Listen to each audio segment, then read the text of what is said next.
Buenas tardes a todas y a todos y muchas gracias por asistir a esta mesa redonda dedicada a abordar temas de interés y de actualidad, como es en este caso la gestión de la inmigración y el asilo en la Unión Europea. Para ello, para abordar estos temas, tenemos la suerte de contar con dos ponentes especialistas en estas materias y con una dilatada experiencia investigadora al respecto. En primer lugar, a mi derecha tenemos al profesor Juan Santos Vara. Él es catedrático de Derecho Internacional Público y Relaciones Internacionales en la Universidad de Salamanca. Además, es titular de la Cátedra Jean Monnet en Acción Exterior y coordinador del Máster en Gestión Estratégica de Fronteras, promovido por la agencia Frontex. El profesor Santos Vara ha centrado sus principales líneas de investigación en la acción exterior de la Unión Europea, las políticas de inmigración, asilo, gestión de fronteras y, como resultado de esa labor investigadora, por no extenderme mucho en su currículum, porque nos llevaría mucho tiempo, en los últimos años ha publicado 3 monografías dedicadas a estos ámbitos. El profesor Juan Santos Vara nos va a hablar sobre el papel de Frontex, la Guardia Europea de Fronteras y Costas, en la gestión de las fronteras de la Unión Europea y las implicaciones y protección que tienen estas labores en materia de derechos humanos de los inmigrantes. En segundo lugar, a mi izquierda tenemos al profesor Millán Requena Casanova, que es profesor titular de Derecho Internacional Público y Relaciones Internacionales de esta universidad y titular de una cátedra Jean Monnet en Inmigración, Derechos Humanos y Control de Fronteras en la Unión Europea. Además de esta cátedra, ha coordinado otros 3 módulos Jean Monnet dedicados a esta materia y ha publicado decenas de artículos y capítulos de libros centrados en sus principales líneas de investigación, que son precisamente las políticas migratorias, el asilo, el control de fronteras y también la protección de las minorías, entre otros. En concreto, el profesor Millán Requena va a centrar su intervención en un tema también de mucha actualidad, como es el Pacto Europeo sobre Inmigración y Asilo, y lo va a centrar en la externalización de este procedimiento de asilo a la luz de esta nueva normativa. Pues bien, a los dos les agradecemos muy sinceramente su asistencia y su participación en esta mesa redonda y cuando finalicen sus intervenciones tendrán ustedes el turno para preguntar aquellas cuestiones que sean de interés o que le hayan suscitado dudas. Sin más dilación, cuando quiera el profesor Juan Santos Vara. Buenas tardes a todos. En primer lugar, me gustaría agradecer a la profesora Carolina Soler por esta presentación, por estas amables palabras, y también al profesor Millán Requena Casanova por la invitación a participar en la cátedra Jean Monnet de la que es titular. Voy a centrar mi presentación en Frontex, en la agencia Frontex. Voy a compartir la presentación.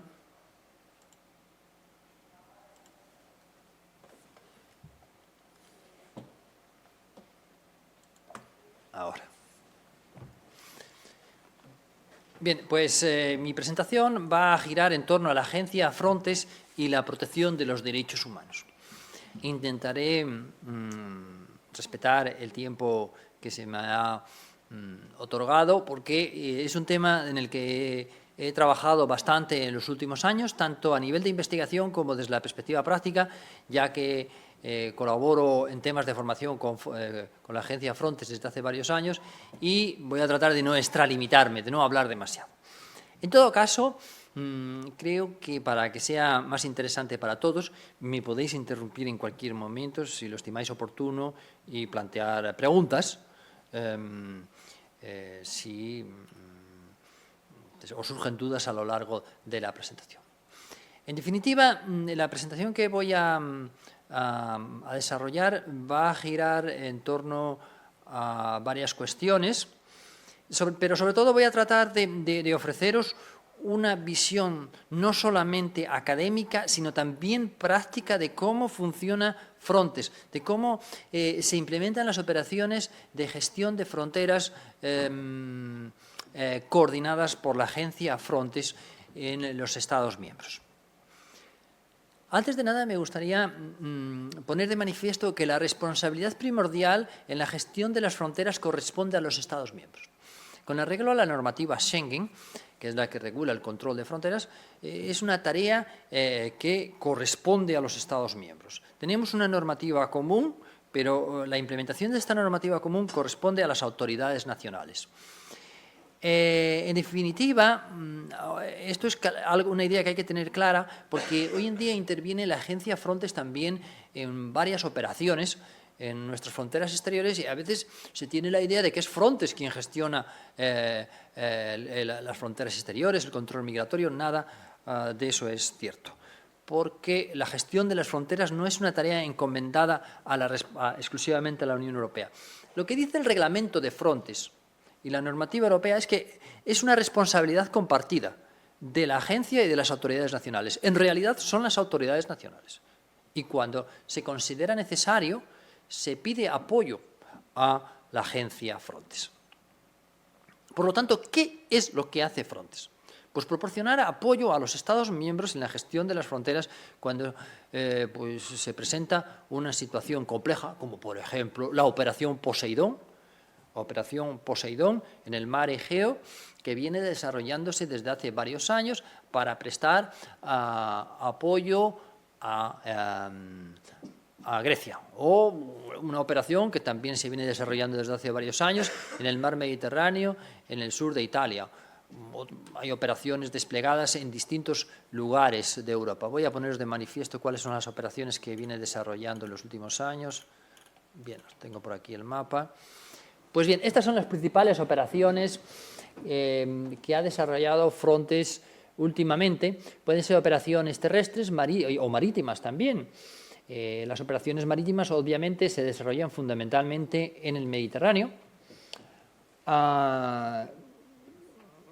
y las operaciones terrestres pues en varios lugares de Europa, por ejemplo en Lituania, entre Lituania, la frontera de Lituania con Rusia, con Bielorrusia, o en la frontera terrestre entre Bulgaria y Turquía. Esas son las principales operaciones que viene desarrollando Frontex últimamente, pero en total ha desarrollado unas 24 operaciones el año pasado. Operaciones conjuntas. Lo que quiero decir con ello es que lo que hace Frontex es cooperar con los Estados miembros en la gestión de las fronteras exteriores. El reglamento Frontex especifica que la Guardia Europea de Fronteras y Costas tiene el objetivo de garantizar una gestión europea integrada de las fronteras con miras a gestionar estas fronteras de forma eficiente, pero también respetando plenamente los derechos fundamentales y aumentar la eficiencia de la política de retorno de la Unión Europea. La idea de respetar plenamente los derechos fundamentales está presente en toda la normativa europea y en particular en el reglamento Frontex. Más adelante voy a examinar cómo esta idea se ha materializado en la práctica. Se acaba de celebrar el 20 aniversario de la creación de Frontex. La agencia Frontex fue creada en el año 2004. Con el objetivo de facilitar la cooperación operativa entre las autoridades de los distintos estados que se encargan de la gestión de las fronteras. Tras la creación del espacio Schengen tenemos una normativa común, pero las autoridades que aplican esa normativa varían de un estado a otro.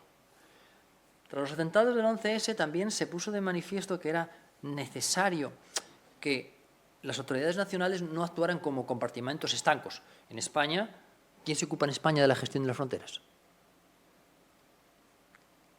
¿Qué hay cuerpos se ocupan? La Policía Nacional y la Guardia Civil. Pues en cada país tiene sus propias autoridades nacionales. Incluso en algunos países tienen una guardia específica de fronteras. En España no. Lo que quiero poner de manifiesto es que acabamos de cumplir el 20 aniversario de la creación de Frontex. Cuando uno se acerca a los medios de comunicación para informarse sobre Frontex, va a encontrar claramente dos visiones contrapuestas. Para unos es un actor muy relevante para proteger nuestras fronteras y gestionar de manera eficiente y ordenada la migración. Para otros Frontex es responsable de violaciones de los derechos humanos en las fronteras de la Unión Europea, sobre todo en los mares mediterráneos y en el Egeo. Para algunos, Frontex es responsable de violaciones sistemáticas de los derechos humanos cometidas en los últimos 20 años. ¿Con cuál de estas visiones nos podemos quedar? ¿Con cuál de estas visiones os quedaríais vosotros, a la luz de vuestros conocimientos? A priori.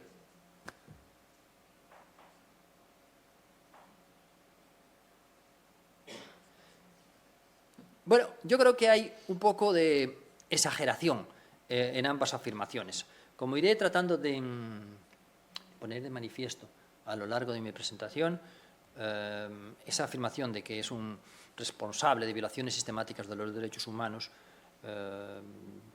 no es cierta del todo. Tampoco es cierto que sea un actor que funcione muy bien en la gestión de las fronteras exteriores. Sin embargo, Frontex tiene una imagen muy mala. Se presenta como un gran monstruo por parte de algunos grupos, de algunas ONGs. Yo desde hace años asisto al Día Europeo de las Fronteras que se celebra en Varsovia. Bueno, muchas veces me invitan y voy porque es una reunión en la que hay académicos, guardias de fronteras de distintos países, y recuerdo manifestaciones masivas siempre en las calles en contra de Frontex, como responsable de violaciones sistemáticas de los derechos humanos, como una auténtica bestia negra. Y como trataré de poner de manifiesto a lo largo de mi presentación, no es tal bestia negra. Hay cosas que no funcionan bien, pero no es tan negativa la actuación de Frontex. Antes de nada, también me gustaría señalar que hay varias agencias del espacio de libertad, seguridad y justicia que tienen una intervención muy importante en la gestión de las fronteras.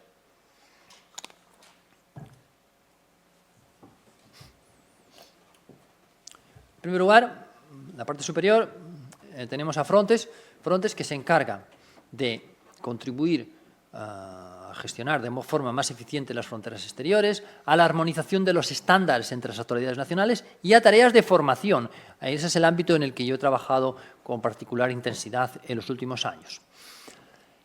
También tenemos a Europol, que Europol apoya a las autoridades nacionales en la lucha contra la criminalidad organizada. Por ejemplo, en los últimos años se han organizado los hotspots en los que colaboran varios actores europeos, varias agencias para prestar apoyo a Italia y a Grecia. En el lado opuesto tenemos la Agencia de Derechos Fundamentales, que recoge y analiza información sobre la protección de los derechos humanos en todo lo que tiene que ver con la inmigración y la gestión de las fronteras.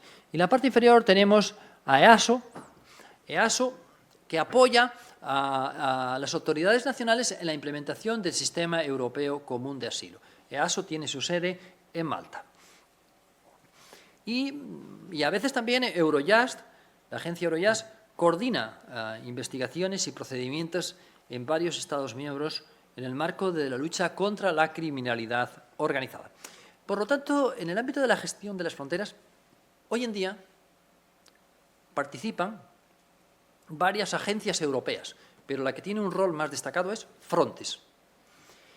Y una nota característica, la intervención de la Unión Europea, es que por primera vez en los últimos años, la Unión Europea participa o se implica en la aplicación del derecho de la Unión Europea. Normalmente el derecho de la Unión Europea, como sabéis, es aplicado por las autoridades nacionales. En el caso de la gestión de las fronteras, cada vez más la propia Unión Europea se implica en la implementación de la normativa europea. ¿Cómo ha ido evolucionando Frontex a lo largo de los años? Desde el año 2004. Frontex ha pasado de ser en un primer momento una agencia que prestaba apoyo a los Estados miembros, una agencia de mera coordinación entre autoridades nacionales, a una administración con poderes ejecutivos. ¿Qué quiere decir poderes ejecutivos? Que los guardias de fronteras que trabajan para Frontex en determinados lugares pueden determinar quién entra, quién no puede entrar, pueden entrevistar a inmigrantes, pueden recopilar datos, es decir, pueden llevar a cabo tareas similares a las que realizan los guardias de fronteras. Pero en todo caso, La norma común es que Frontex actúa junto con las autoridades nacionales, no sustituye a las autoridades nacionales en determinados ámbitos de las fronteras exteriores. Claro, como actúa junto con las autoridades nacionales, a veces es difícil determinar la responsabilidad de cada actor implicado en la gestión de las fronteras. Es difícil determinar a veces si algo va mal, si es responsabilidad de Frontex o de la Guardia Civil, de la Policía Nacional, de la Gendarmerie Française, de la Guardia de Finanze en Italia. Desde un primer momento, la eventual responsabilidad por las violaciones de los derechos humanos ha sido un tema muy controvertido. Ha generado auténticos ríos de tinta. Se han escrito tesis doctorales, se han publicado libros. Yo tuve la ocasión de hacer un librito también sobre este tema. Esta controversia se ha intensificado a la luz de los nuevos poderes conferidos a Frontex desde los años 2016 y sobre todo 2019, que se reformaron la normativa fundacional de Frontex. Y es que además, lo que ha ocurrido en el mar Egeo en los últimos años ha puesto de manifiesto que este problema, que era un tanto teórico, no es solamente teórico. Ahora ya me voy a centrar en lo que prevé el reglamento de Frontex. La última versión del reglamento es del año 2019. Por cierto, el reglamento fundacional de la agencia Frontex se ha modificado en varias ocasiones en los últimos años. El reglamento fundacional es del año 2004, se modificó en 2017, en 2011, en 2016, como consecuencia de la crisis de los refugiados, se modificó y se le otorgaron nuevos poderes a Frontex. Pero no se consideró suficiente. Y en el año 2019 se le volvieron a otorgar nuevos poderes a Frontex. 3 años después, solo 3 años después de haberse reformado el reglamento de Frontex, se volvió a reformar. ¿Qué ocurrió durante esos años? Pues que los Estados miembros no se pusieron de acuerdo en cómo reformar la normativa europea en materia de asilo. En particular, no se pusieron de acuerdo en cómo hacer que el sistema de Dublín funcione. Y como no se pusieron de acuerdo en nada, algo tenían que hacer. Y se pusieron de acuerdo en reforzar las fronteras exteriores y en otorgar nuevas competencias a la agencia Frontex. A través de estas 2 últimas reformas, la del 2016 y 2019, pues se ha ampliado de forma sustancial el mandato de Frontex para apoyar a los Estados miembros en la protección de las fronteras exteriores, en el retorno de inmigrantes irregulares y en la cooperación con terceros estados. El reglamento de Frontex es muy extenso y muy complejo. Tiene 124 artículos, ocupa en el diario oficial 131 páginas. Si vosotros os acercáis para hacer algún trabajo, alguna investigación al reglamento de Frontex, es que no os va a entrar gana de leerlo. Porque es tan largo, tan complejo. Pensad que el preámbulo tiene unas 15 páginas. Solo el preámbulo, la justificación de por qué se adopta este reglamento. Por cierto, normalmente, quizás lo sepáis ya, las normas europeas, los reglamentos, suelen tener un preámbulo mucho más amplio que las leyes españolas, que la normativa interna. Ello se debe a que en algunos Estados miembros de la Unión Europea tienen esa tradición de que se justifica mucho por qué se legisla. En España no tanto. En España el preámbulo de las leyes suele ser bastante escueto en general. Para que os deis cuenta de cómo ha ido evolucionando, también prestemos atención al presupuesto. Cuando comenzó en el año 2004 tenía solo 5 millones de presupuesto.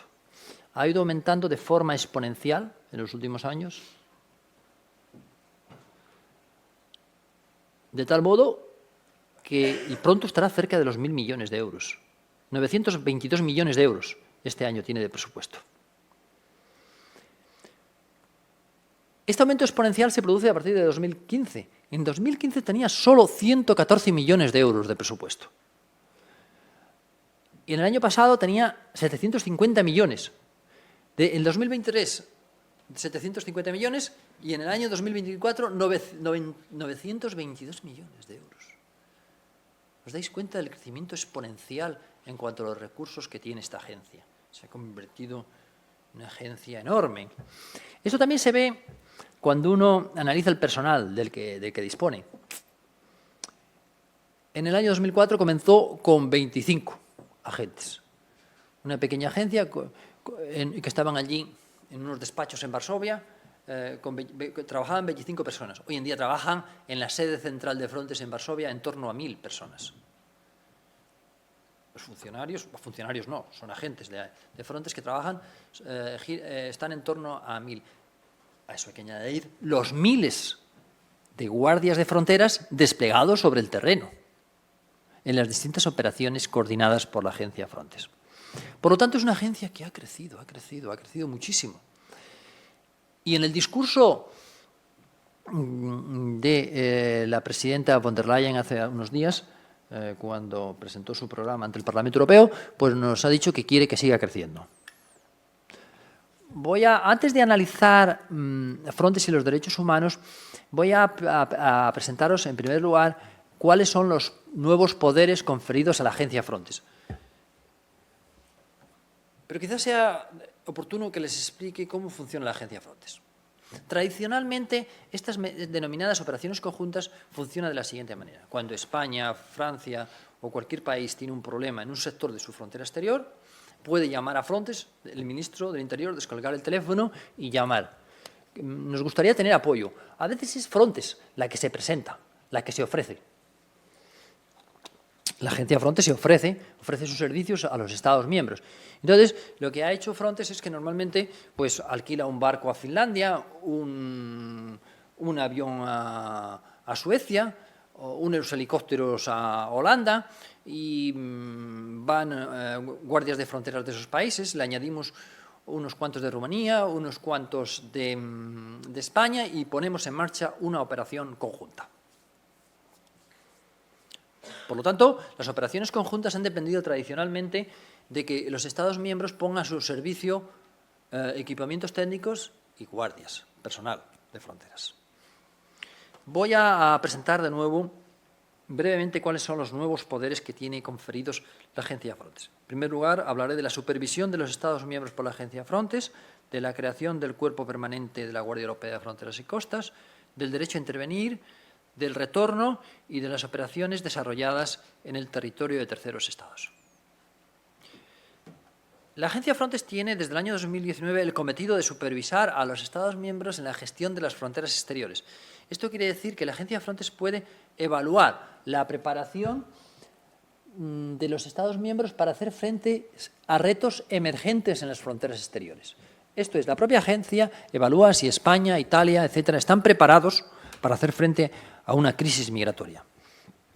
Si se identifican vulnerabilidades en un determinado sector de la frontera exterior, el director de Frontex llama al ministro del Interior y le dice, algo hay que hacer, hay que reforzar ese sector, se necesitan más guardias de fronteras. Si el director no hace caso, si no se hace caso a lo que dice el director, el asunto se puede llevar al Consejo de Administración de la agencia. ¿Quién se sienta en el Consejo de Administración de la agencia? Un representante de cada Estado miembro y 2 representantes de la Comisión. Si no hace caso el Estado a la recomendación del Consejo, puede llegar a intervenir el Consejo de la Unión, la institución, y puede ponerse en marcha el denominado derecho a intervenir, que se podría potencialmente intervenir por parte de la Unión Europea en la gestión de un determinado sector de la frontera. Cuando hablamos de supervisión hay una cierta tensión entre la implementación de las normas europeas y la supervisión. La implementación de las normas europeas corresponde a las autoridades nacionales. La supervisión corresponde a Frontex. ¿Pero quién se sienta en Frontex? ¿Quién se sienta en el Consejo de Administración de Frontex? Los propios Estados, los propios ministros. Por lo tanto, esta tensión no se ha resuelto aún bien. Una de las novedades más significativas es la creación del Cuerpo Permanente de la Guardia Europea de Fronteras y Costas. Está previsto que Frontex disponga antes de 2027 de 10.000 guardias de fronteras que trabajen bajo su mandato. Y la presidenta de la Comisión ha dicho que tiene la intención de aumentar en los próximos años a 30.000 agentes, que dependan únicamente de Frontex. Por lo tanto, se trata de solucionar un problema, que era que los Estados miembros se mostraban reticentes a poner personal al servicio de la agencia. estos guardias de fronteras disponen de competencias ejecutivas. Pueden llevar a cabo todo tipo de tareas en la gestión de las fronteras exteriores. Frontex está adentrándose en un terreno desconocido, que es que los guardias de fronteras, dependiendo de Frontex, tengan competencias ejecutivas sobre el terreno. La formación. ¿Dónde se están formando? Pues en distintas escuelas nacionales de policía, por ejemplo en Ávila. Estas fotos de la Escuela de la Policía Nacional en Ávila, donde se forman una gran parte de los guardias de Frontex. El denominado derecho a intervenir. Potencialmente Frontex podría sustituir a las autoridades nacionales por guardias de Frontex si el Estado sufre una gran presión migratoria o si el Estado no adopta las medidas coercitivas exigidas por la propia agencia o por el Consejo de la Unión. Este denominado derecho a intervenir plantea problemas jurídicos y políticos de una gran complejidad en la práctica. En realidad es muy difícil intervenir en contra de la voluntad del Estado en cuestión, porque para que se puedan desplegar los guardias de Frontex es necesario adoptar un plan operativo. ¿Qué van a hacer? ¿Dónde van a trabajar? ¿Cómo van a hacer? ¿Cómo se van a relacionar con la Policía Nacional? Y para esto hace falta un plan operativo. La falta de no cooperación del Estado en cuestión puede materializarse en la puesta en marcha del artículo 26 del Código de Schengen. Es decir, si un Estado no colabora, el resto de los Estados pueden restablecer los controles fronterizos con el Estado que no colabora con la agencia. Otra de las novedades es que se legalizan los denominados hotspots. ¿Qué son los hotspots? Pues son una suerte de administración integrada de fronteras. Tras la crisis de los refugiados, se pusieron en marcha los denominados hotspots, donde han venido trabajando de forma conjunta agentes de Frontex, EASO y Europol. Y se prevé que esta suerte de Administración Europea de Fronteras pueda tener un rol muy relevante para gestionar crisis migratorias en el futuro. Una pregunta, si estamos hablando de que si el Estado no coopera, intervienen un poco por la fuerza, vamos a decirlo, ¿dónde queda entonces la soberanía del Estado? Ese potencial derecho a intervenir, pues evidentemente va en contra de la soberanía del Estado. Hay una tensión clara, sin embargo, en realidad no se va a vulnerar la soberanía del Estado porque, como decía anteriormente, es necesario un plan operativo. Es prácticamente imposible desplegar agentes de Frontex en una determinada frontera si no contamos con un plan operativo. Y el plan operativo ha de elaborarse en colaboración con las autoridades nacionales. Es decir, que teóricamente Frontex podría intervenir si el Consejo de la Unión así lo decide, pero en la práctica no, porque hace falta un plan operativo. También se ha reforzado de forma notable el papel de la agencia en las materias de retorno. Frontex puede coordinar y organizar operaciones de retorno desde uno o varios Estados miembros. Incluso Frontex contrata vuelos charter, que hay que devolver a 200 personas a Nigeria, desde distintos Estados miembros. Pues todo esto lo organiza, toda esta logística la organiza Frontex. Tiene un personal dedicado exclusivamente al retorno de inmigrantes irregulares. Evidentemente, la decisión de expulsar a una determinada persona corresponde al Estado. Frontex únicamente pone la logística para llevar esas personas al Estado del que procede. La intervención de Frontex en el mar es muy compleja. Hay que tener en cuenta que muy a menudo las operaciones de Frontex son operaciones únicamente de gestión de fronteras, se acaban convirtiendo en operaciones de rescate en el mar, operaciones de búsqueda y rescate en el mar, porque claro, cuando un buque de Frontex se encuentra con una patera o con un barco en situación de peligro ha de prestar apoyo. Aquí me voy a centrar solamente en una cuestión. La normativa que regula este tema es un reglamento del año 2014 en el cual se dice que ninguna persona será desembarcada en un país forzada a entrar en él incumpliendo el principio de no devolución. Es decir, que Frontex no puede devolver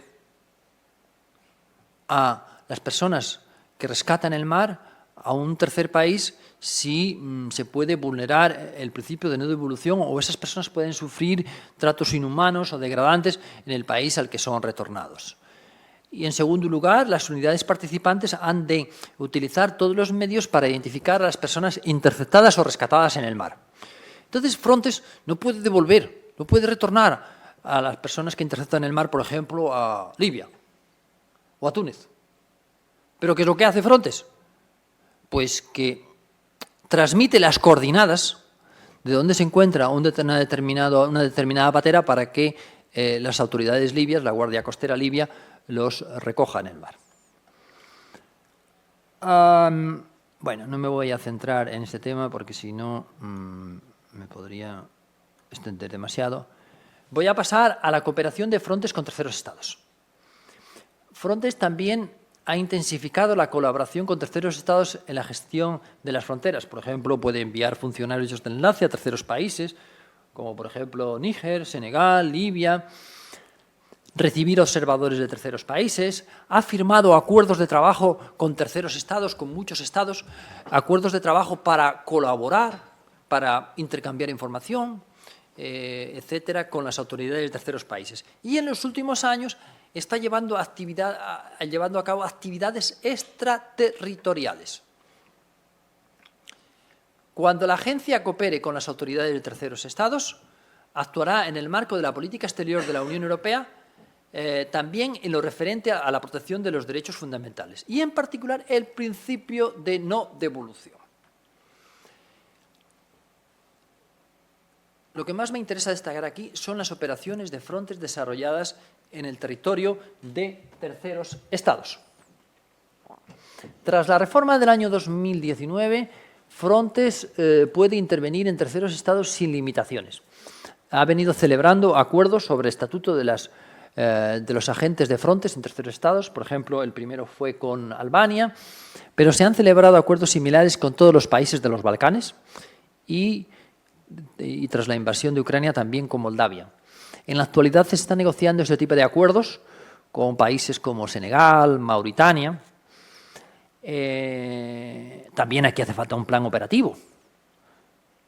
Hace falta un acuerdo internacional celebrado por la Unión Europea con el tercer país, de modo que se autorice formalmente la presencia de guardias de Frontex en Albania, en Montenegro, en Serbia, etcétera.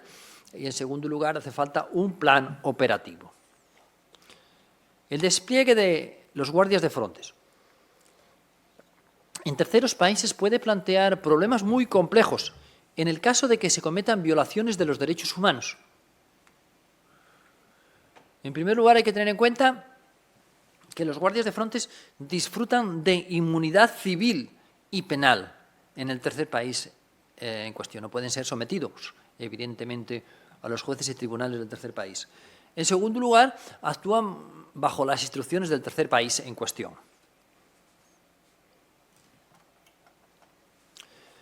Para terminar con esta primera parte, me gustaría resumirla de la siguiente manera. El reglamento de la Guardia Europea de Fronteras no crea una Guardia Integrada de Fronteras y Costas a nivel europeo. No sustituye a los guardias nacionales. No da derecho, en realidad, a intervenir por la propia agencia en un Estado para sustituir a las autoridades nacionales. Y no resuelve el problema de responsabilidad por eventuales violaciones de los derechos humanos porque los agentes de Frontex actúan de forma conjunta con las autoridades nacionales. Y en realidad tampoco crea un sistema de solidaridad con el Estado que sufre un problema relativo a la llegada masiva de inmigrantes. Ahora voy a centrarme en esta última parte en los derechos humanos en las operaciones de Frontex, en las operaciones coordinadas por la agencia Frontex. Hay que tener en cuenta que todas las actividades de Frontex pueden afectar a los derechos fundamentales, incluidos el derecho a la vida, la prohibición de la tortura y otros tratos inhumanos y degradantes y el principio de no devolución, porque de lo que estamos hablando es de cómo se va a tratar a los inmigrantes y a los refugiados cuando son rescatados en el mar por la agencia Frontex o cuando entran o tratan de entrar en la Unión Europea en un sector de la frontera en la que interviene la agencia. En el reglamento original del año 2004 no había ninguna referencia a los derechos humanos. Esa palabra no aparecía. Este tema fue muy criticado y en el año 2011 ya se incluyeron referencias a los derechos fundamentales en la norma fundacional. más adelante se va a crear el agente de derechos fundamentales de la agencia, el Foro Consultivo de Derechos Humanos. Se va a poner en marcha una estrategia y un plan de acción en materia de derechos humanos, un código de conducta. Es decir, se han llevado a cabo numerosas actuaciones para implicar de forma decidida los derechos humanos en la actuación práctica de Frontex. Sin embargo, en el año 2012, el Defensor del Pueblo puso de manifiesto que no existía un mecanismo de quejas. Si un inmigrante o un refugiado considera que alguno de sus derechos fundamentales ha sido vulnerado por la propia agencia, no tenía ningún medio de quejarse o de comunicarlo a la propia agencia. Y a raíz de este informe se puso en marcha un mecanismo de quejas que voy a explicar a continuación. Hoy en día encontramos en el reglamento de Frontex 218 referencias a los derechos fundamentales, 218 veces. En el artículo 80 se señala claramente que la Guardia Europea de Fronteras y Costas garantizará la protección de los derechos fundamentales en la realización de sus tareas y, en particular, se respetará la Carta de Derechos Fundamentales y el derecho internacional aplicable.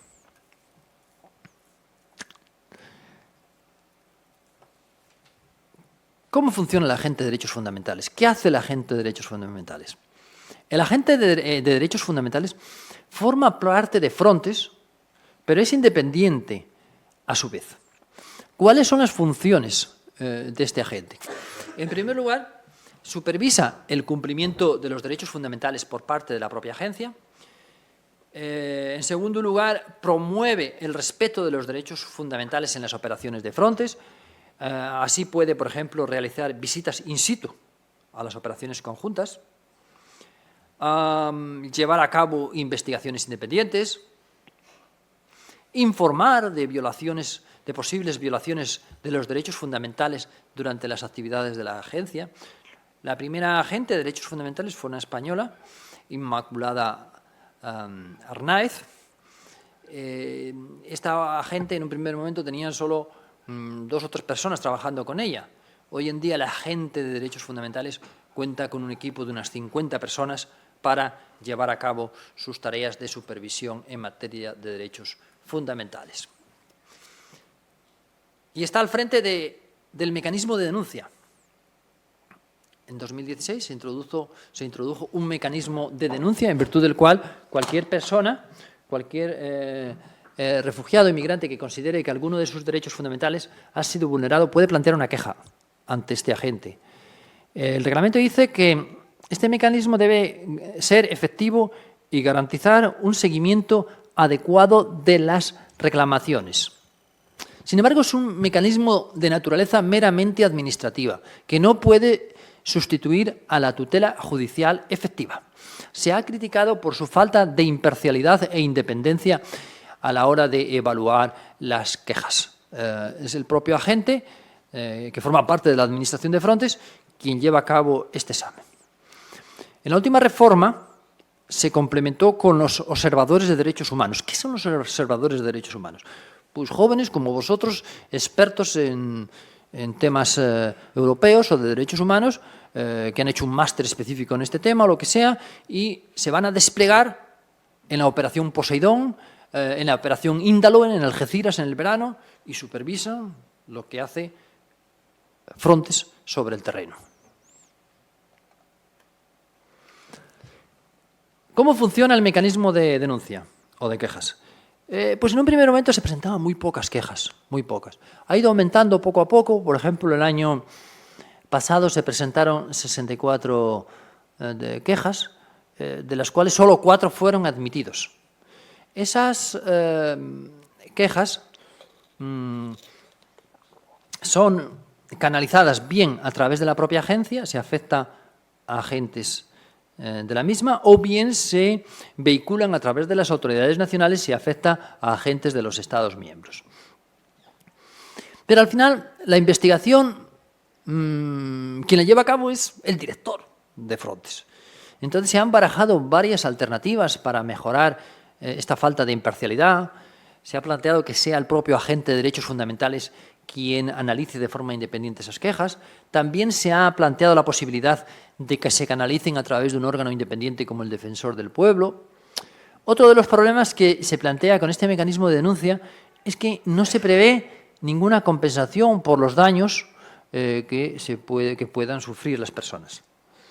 Frontex siempre ha argumentado que la responsabilidad en materia de derechos fundamentales corresponde a las autoridades nacionales, porque la agencia únicamente presta apoyo a las autoridades nacionales. Sigue las instrucciones de las autoridades nacionales. Pero claro, como actúan juntos sobre el terreno, pues es difícil sostener siempre este argumento. Otro mecanismo en materia de derechos fundamentales muy importante es los denominados informes de incidentes graves. Si un guardia de fronteras que trabaja en una operación tiene conocimiento de un incidente grave que puede afectar, por ejemplo, a los derechos fundamentales, ha de informar inmediatamente al agente de derechos fundamentales y al director para que tome nota de este tema. Es decir, se prevé que cualquier persona que trabaje en una operación de forma discreta pueda informar al agente de derechos fundamentales. Oiga, mire, que aquí se están devolviendo de forma sistemática los inmigrantes, que los inmigrantes no ven respetados sus derechos fundamentales en tal lugar. Es decir, el informe de incidentes graves es un mecanismo para conectar lo que se hace en el terreno con la dirección de Frontex y con el agente de derechos fundamentales, y está regulado en un documento específico del año 2021. Ahora me voy a centrar en un aspecto muy polémico que ha hecho correr ríos de tinta: las devoluciones en caliente en el Egeo y también en la frontera terrestre entre Albania y Grecia. En el año 2020 se descubrió por parte de varios medios de comunicación que Frontex estaba implicada en la violación sistemática de los derechos humanos y en las devoluciones en caliente en el Egeo. Lo que se puso de manifiesto es que las autoridades griegas procedían a devolver de forma sistemática a los migrantes, a llevar a cabo expulsiones colectivas de los inmigrantes a Turquía, y Frontex estaba allí. Los barcos, los aviones de Frontex veían lo que ocurría. Entonces, este asunto de las devoluciones en caliente en la operación Oposición ha hecho correr auténticos ríos de tinta. También se ha criticado mucho a los guardias de fronteras desplegados en Albania, en la frontera con Grecia. También ha sido muy polémico la actuación de Frontex en la frontera entre Bulgaria y Turquía. Ante este tipo de situaciones, nos podemos encontrar con dos escenarios. Uno, la complicidad. Es decir, que los agentes de Frontex estén allí presentes, pero que sean comportamientos llevados a cabo por las autoridades nacionales. Y el segundo escenario, que sean acciones llevadas a cabo por los propios agentes de Frontex. En la mayoría de las ocasiones, las vulneraciones de los derechos humanos son llevadas a cabo por las autoridades nacionales. Aquí el problema ha sido que Frontex ha hecho caso omiso o ha cerrado los ojos ante lo que veía. La dirección de Frontex: no sé nada, no he visto nada, no me he enterado de nada, para no verse implicados en este tipo de problemas. Otro tema que ha sido muy criticado, incluso por el propio Parlamento Europeo, es que los aviones de Frontex, cuando intervienen en el Mediterráneo, en la zona de rescate atribuida a Libia, comunican la posición de los barcos a la Guardia Libia de Costas y a Túnez. Claro, el problema es que en Libia resulta que se vulneran de forma sistemática los derechos humanos. Entonces, ¿cómo se puede entender que Frontex comunique la posición de los buques o de las pateras que salen de Libia a las autoridades libias para que vayan los guardiacostas de Libia a rescatarlos? Ese tema ha sido muy criticado. Vamos a ver cómo se investigó lo que sucedió en el Egeo. se han puesto en marcha numerosas investigaciones. En primer lugar, una investigación interna por parte del Consejo de Administración de Frontex, que, como os he dicho, está integrado por representantes de todos los Estados miembros, todos los Estados Schengen, evidentemente, más 2 representantes de la Comisión. Se examinaron varias situaciones en las que se habían producido devoluciones en caliente y llegaron a la conclusión de que no se habían producido violaciones del principio de no devolución. El informe interno básicamente llegó a la conclusión de que se habían producido una serie de deficiencias en el sistema de seguimiento e información cuando se han producido incidentes graves, pero que Frontex no era responsable de violaciones de los derechos humanos. También el Foro Consultivo de Frontex conoció del asunto. El Foro Consultivo de Frontex está integrado por la Agencia de Derechos Fundamentales y varias ONGs y prestan apoyo en materia de derechos humanos a la agencia. Me interesa más destacar el informe del Tribunal de Cuentas. En el año 2021, el Tribunal de Cuentas publicó un informe demoledor en el que señaló que Frontex no ha sido suficientemente eficaz en el apoyo a los Estados miembros. Se han entregado cantidades ingentes de dinero a esta agencia, pero los resultados no están a la altura de lo que los contribuyentes europeos han destinado a la misma. También en esa misma época, el diario alemán Spiegel publicó una investigación demoledora sobre lo que estaba sucediendo en el mar Egeo. Ha habido varias investigaciones del Defensor del Pueblo sobre este tema. El Defensor del Pueblo ha llegado a la conclusión, ya en 2 ocasiones últimamente, que Frontex ha de ser más proactivo en todo lo que tiene que ver con los derechos fundamentales para que se puedan comprender los roles de los diferentes actores europeos. El Defensor del Pueblo ha criticado la falta de transparencia. Por ejemplo, los planes operativos no son públicos, son secretos. En el Parlamento Europeo se creó en el año 2021 un grupo de trabajo para el control de Frontex. Y este grupo de trabajo llegó a la conclusión de que había evidencias de que la agencia tuvo conocimiento de las devoluciones en caliente y de las expulsiones colectivas practicadas por Grecia en los últimos años. Y que Frontex no ha establecido mecanismos adecuados para prevenir y examinar las posibles violaciones de derechos humanos. También criticó mucho la falta de cooperación del director ejecutivo de la agencia para asegurar el cumplimiento del reglamento. Y también criticó el retraso injustificado en la contratación de los observadores de derechos fundamentales. Antes he señalado que los observadores de derechos fundamentales se despliegan en el terreno para que puedan ver lo que se hace por parte de los guardias. Sin embargo, lo que hizo el director ejecutivo anterior fue no proceder al nombramiento de estos señores y señoras. Otro informe demoledor del año 22 de la Oficina Antifraude de la Unión Europea llegó a la conclusión de que Frontex adoptó medidas adecuadas para asegurarse que las violaciones que se producían no fueran presenciadas, documentadas o investigadas. Estamos hablando de violaciones de los derechos humanos cometidas por las autoridades griegas, que han sido presenciadas por agentes de Frontex. No han sido llevadas a cabo por los propios agentes de Frontex. En segundo lugar, también puso de manifiesto las faltas graves cometidas por los empleados de la agencia, entre ellos el antiguo director. Se le acusó de mala administración en la práctica, de crear un ambiente muy hostil dentro de la agencia. ¿Todo esto a qué llevó? A la dimisión de este señor, Fabrice Leggeri, director de la agencia de Frontex. Tras el informe del Parlamento Europeo se vio obligado a dimitir por no dar cuenta ante el Parlamento Europeo, por no respetar los derechos fundamentales y por actuar a su aire, y por nombrar también a sus amigos para la cúpula de Frontex. ¿Sabéis qué cargo tiene este señor ahora? ¿Alguien lo sabe? Número 2 en las elecciones al Parlamento Europeo después de Marine Le Pen. Es decir, ahora quizás entendáis por qué lo de los derechos fundamentales no le gustaba mucho y los límites a su actuación no le gustaba mucho, porque lo que quería era mano dura contra la inmigración.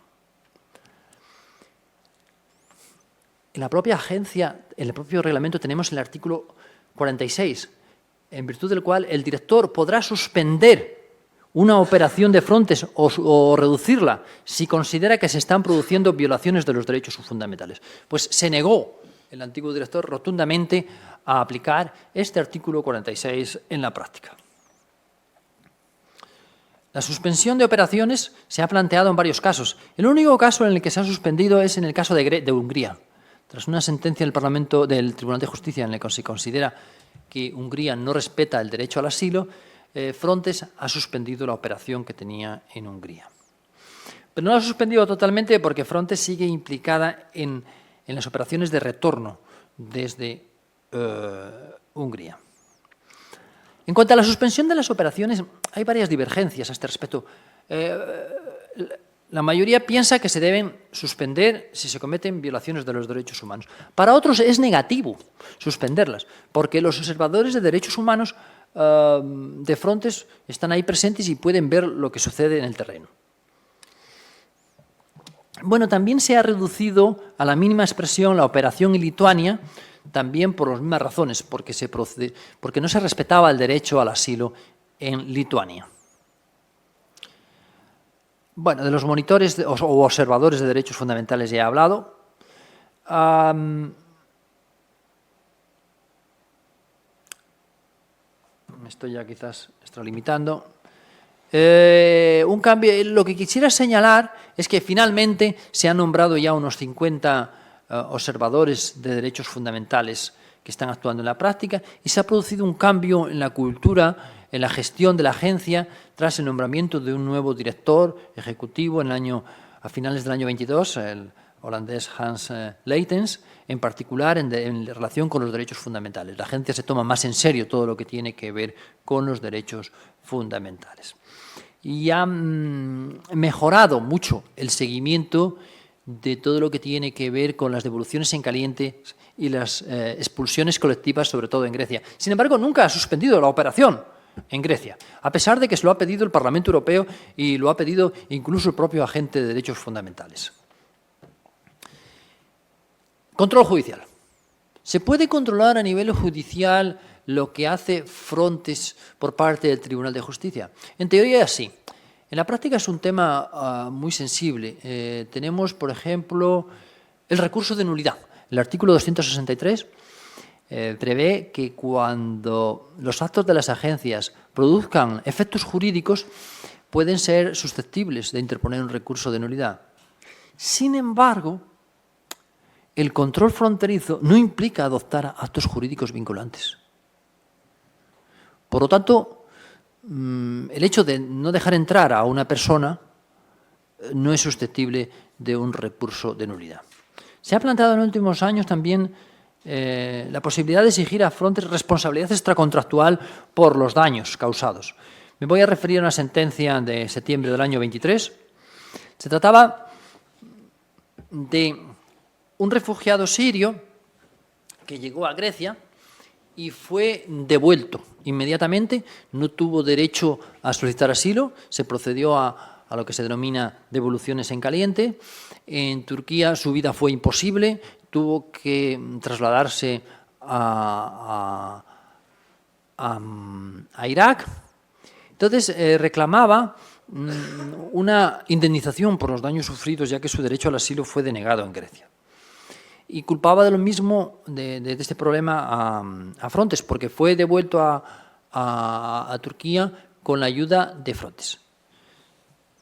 A la hora de determinar si es posible exigir la responsabilidad extracontractual a la Unión Europea, se deben dar tres condiciones. En primer lugar, que se produzca la violación de una norma que otorgue derechos a un particular.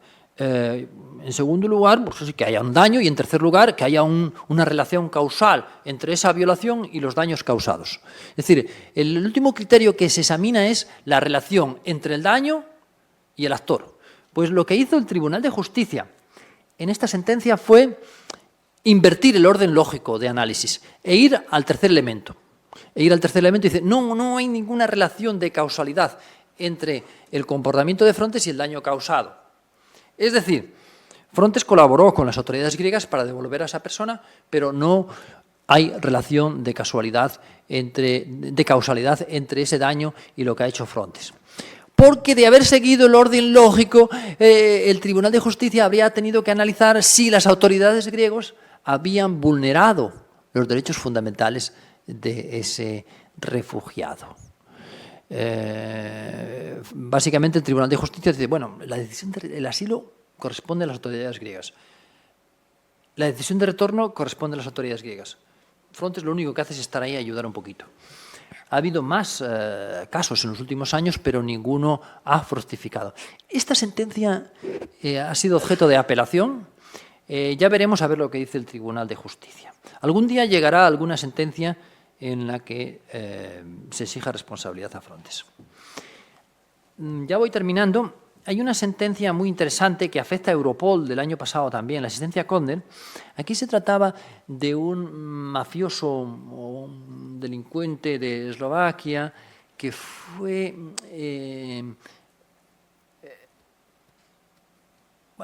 Europol procedió a incluir a esta persona en una lista de delincuentes o de mafiosos. Entonces, y eso fue, toda esa información que era secreta se publicó en Eslovaquia, generó un escándalo y entonces al final él exigía una indemnización por la vulneración de sus derechos fundamentales en materia de protección de datos. El Tribunal General dijo que no se le podía exigir responsabilidad a Frontex, a Europol. Pero, en cambio, el Tribunal de Justicia señaló algo distinto. Dice, el Tribunal de Justicia en este caso señaló que el legislador de la Unión estableció un régimen de responsabilidad solidaria entre Europol y el Estado miembro en el que se haya producido el hecho generador de los daños. Por lo tanto, esa persona puede demandar tanto a Europol como a las autoridades eslovacas. Y puede que esta sea la vía futura y que puede que en el futuro vayamos hacia un régimen de responsabilidad solidaria en el caso de que se siga la línea de esta sentencia, cuando hablamos de la gestión de las fronteras. ¿Qué debe hacer Frontex ante eventuales vulneraciones de los derechos humanos? En primer lugar, debe conocer las devoluciones en caliente que se suceden en su zona de operaciones. Si permanece impasible, como ha sucedido en los últimos años, pues será responsable también de estas violaciones. Es decir, lo que no puede ser es que haya una misión ahí con muchos ojos, no hemos visto nada, no nos corresponde. Entonces, incluso se presionó a los propios agentes desplegados sobre el terreno para que no informaran a la sede central en Varsovia. Es decir, eficacia, que es lo que nos piden los Estados. Eficacia en el control de las fronteras. También Frontex tiene la obligación de terminar una operación o de suspenderla si se vulneran de forma sistemática los derechos humanos.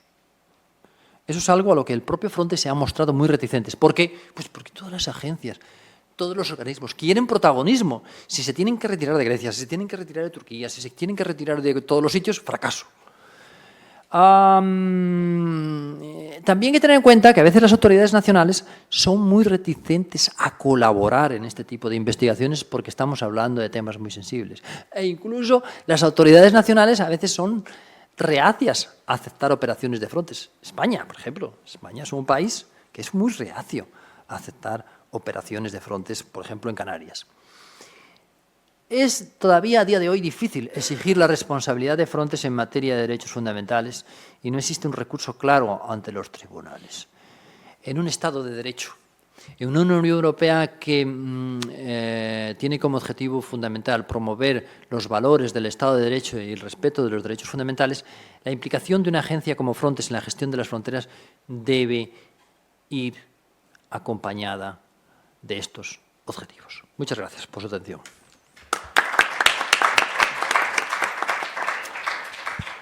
Muchas gracias al profesor Juan Santos Vara y sin dilación pasamos al segundo ponente, el profesor Millán Requena, que hablará de la externalización del derecho de asilo en el Pacto Europeo sobre Migración y Asilo. Muy bien, yo casi me pongo, intercambiamos.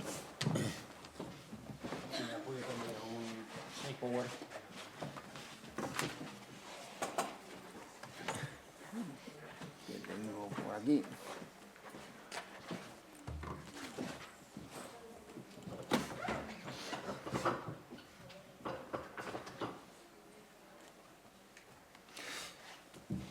Bien, En mi caso, voy a completar pues, la intervención que ha hecho el profesor Juan Santos y, además, bueno, os va a venir estupendamente esta mesa redonda porque así tenéis resuelta la lección 12 del programa de la asignatura, prácticamente con la mesa redonda y el contenido de la mesa redonda que vamos a impartir en la sesión de hoy, ¿no? Bien, en mi caso vamos a hablar de la externalización del derecho de asilo, ¿no? Y todas esas dificultades que ha puesto el profesor Juan Santos por lo que se refiere a Frontex y la legislación, ¿no? O el paquete de medidas legislativas que ha adoptado la Unión Europea en forma básicamente de reglamentos, también alguna directiva en esa reforma que ha llevado a cabo y que tenéis en el manual, que es el nuevo Pacto Europeo sobre Migración y Asilo, y lo que vienen haciendo también algunos Estados miembros por lo que se refiere a su propia política migratoria. Bueno, pues el objetivo general del espacio de libertad, seguridad y justicia de la Unión Europea, en su artículo 3, es crear una política común de asilo que trata de establecer un estatuto uniforme pues, a todo nacional de un tercer país que necesite protección internacional, ¿no? Y a garantizar el respeto, como se ha dicho, del principio de no devolución. Bien, pues con ese fin de dar un impulso al Sistema Europeo Común de Asilo, el denominado SECA, pues ya en 2020, en septiembre de 2020, la Comisión Europea publicó su propuesta de un nuevo pacto migratorio de migración y asilo. Y en su génesis, pues esta propuesta de la Comisión trae causa de la crisis de los refugiados del año 2015 y 2016, que bueno, pues fue aplacada, pero que tuvo diversas réplicas en los años sucesivos y que sobre todo produjo fuertes divergencias entre los Estados miembros. Además, supuso pues, un cambio restrictivo en las prácticas de recepción de muchos Estados, unos más generosos con el asilo, otros nada. Supuso también la restauración de los controles en las fronteras terrestres entre varios Estados miembros del espacio Schengen y muy especialmente la queja permanente de varios Estados, efectivamente del sur sobre todo, por la desigualdad en el reparto de la carga en la atención a los llegados de manera irregular que solicitaban asilo. Bueno, la fecha del pacto se fue posponiendo progresivamente, primero para dar respuesta a la agenda de la Unión Europea, especialmente provocada por la pandemia del COVID, y luego para llevar un acuerdo preliminar para adoptar el marco financiero plurianual de 2021-2027. Bien, pues tras 4 años de negociaciones, en abril de 2024, el pacto recibió el apoyo de las instituciones europeas, no sin dificultad. Por ejemplo, el Parlamento Europeo lo aprobó por una exigua mayoría y fue bastante conflictiva la votación, con lobbies de uno y otro sentido, presionando, especialmente entre las ONGs, pues se vio que era un pacto muy restrictivo, ¿no? Y fue publicado en mayo de este año. Con carácter general, pues con carácter general el pacto migratorio lo componen un conjunto de normas integrado por 10 actos legislativos, en su mayoría son reglamentos, si bien hay alguna directiva, y el objetivo de la reforma que promueve el pacto pues, es ayudar a gestionar la inmigración llegada de modo irregular y, en particular, a la parte de la inmigración que solicita asilo, pero también garantizar un reparto equitativo de la responsabilidad entre los Estados miembros. Y ahí está uno de las patas y de los digamos, reproches que se ha hecho al Pacto Europeo, ¿no? Ese concepto de solidaridad y de responsabilidad en el reparto de la carga a la hora de examinar las solicitudes de asilo. Bien, ese era el objetivo y es, ¿no?, el objetivo de ese pacto, ¿no?, de ese paquete de medidas que han adoptado la forma de hasta 10 actos legislativos. La mayoría pues, entrarán en vigor a mitad de 2026, en junio-julio de 2026, ¿no? Pero, ¿qué ocurrió durante esas negociaciones conducentes al pacto? Pues no fue nada fácil, ¿no? La gestación del pacto durante esos 4 años, digamos, si descontamos el periodo de la pandemia, ha puesto de manifiesto las claras diferencias en cuanto a la gestión migratoria y que es una de las cuestiones más divisivas que existen, o quizás la que más, entre los distintos bloques de Estados que hay ahora mismo en la Unión Europea. Especialmente hizo famoso uno, que es el Grupo de Visegrado, que desde el principio pues, pusieron obstáculos continuos, ¿no? Y además se han opuesto frontalmente, incluso a lo que negociaron ellos, ¿no? Especialmente pues, en 3 de los reglamentos propuestos por la Comisión se produjo un auténtico atasco en la negociación y solo pudieron ser adoptados en los Consejos Europeos de junio y diciembre de 2023, este último, el de diciembre de 2023, bajo la presidencia española, no sin dificultad, el Consejo Europeo de Granada, donde hubo, digamos, ciertos apaños y ciertas componendas, reuniones paralelas entre Meloni y otro Orbán y alguno más que se unió al grupo.